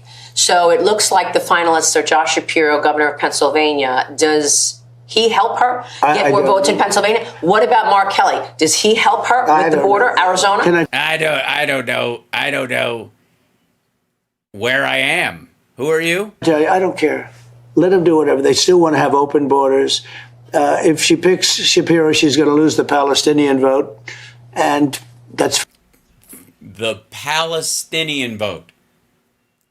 That's, by the way, that's his way of hoping that he will get Jewish votes. Like, he's worried that she will steal Jewish votes from him that he's not going to get anyways. fine. Everybody has their liabilities. I think if she picks Shapiro, who happens to be Jewish, she loses her little pal. He is Jewish. He doesn't happen to be Jewish. He didn't like trip and fall into some Jew. He is Jewish. Happens to be. Palestinian base because they like me because they think I'm going to bring peace to the Middle East. Whoa. All right. Hold on. So she's going to lose the, quote, Palestinian vote if she takes Shapiro because he's a Jew. But those people are voting for you anyways because they think, and this is an interesting choice of words, that you're going to bring peace to the Middle East. Have they heard what your plan is, which is apparently to let Netanyahu carpet bomb Gaza and get it over with, to destroy the cancer and do it quickly? Though I'm very strong for Israel. Israel loves me. But a lot of the Arab states like me too, because you know what they want to see? They want to see peace. At what cost? And I did the Abraham Accords. Nobody realizes we would have had peace all over the Middle East. I think I would have gotten Iran into the Abraham Accords. You want to know the truth? They were dying to make a deal. Iran. Not if the Saudis are in it, dummy. Iran was broke. Okay, stop. Difference between Shia and Sunni. Go. That's what you do if anybody but Maria Bartiromo is sitting right there. Explain to me the difference between Shia and Sunni. And I won't even make you guess which one. One of them believes direct lineage. One of them believes familial lineage of Muhammad, basically. So how do you work that out? ever. Never mind, how do you work out them and Jews? Never mind, how do you work out the Talmudic Jews that mock Christ and think Christianity is an aberration and all that stuff, and who are not shy about saying it? How do you fix that with that crowd in the United States? How do you work all that shit out magically with your little Abraham accordion? What tune do you play on your Abraham accordion? And then now they're a very wealthy country. They have $300 billion in cash. But Iran was broke. They would have made a deal, but Biden blew it, as you. They haven't spent any of it? Not any of it. And they didn't, like, even fix the rec room that they were going to do? Because I knew they wanted to change the drapes, but they were waiting to see if the check cleared. They got all that money and nothing to do with it. So it's weird. They're still having to. It might. Does it have anything to do with the fact that they're selling arms to Russia? Does that bother you? Usual. They are the worst. Look, he's the worst president in the history of our country, and she's a big part of it. Again, he thinks, and I'll let you guys go now because I know I went long. He thinks, the Ethel thinks that that it will be enough just to say awful, awful, bad, bad, bad, worst ever. Nobody's ever seen anything like this. Is terrible. It's the terriblest. It's the worst and baddest. And bad. It's so bad. It's worse than anybody's ever worst in your whole liverwurst life. And that's what he thinks. He thinks that's enough. He thinks that's gonna sell him to the American people. I got news for you. It ain't. Anyways, that's Friday. I went long because I gotta go catch a plane. So anyways, much love to you guys. I have to pack. Shit. All right. Take care of yourselves and take care of somebody else. And I will see you guys tomorrow for the radio show. No afternoon show today because I will be on a plane. Bye.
Water guys, I'm always kind of packed. My bag just needs to be a little organized, but I did laundry. Calm down. See you guys later. See you tomorrow.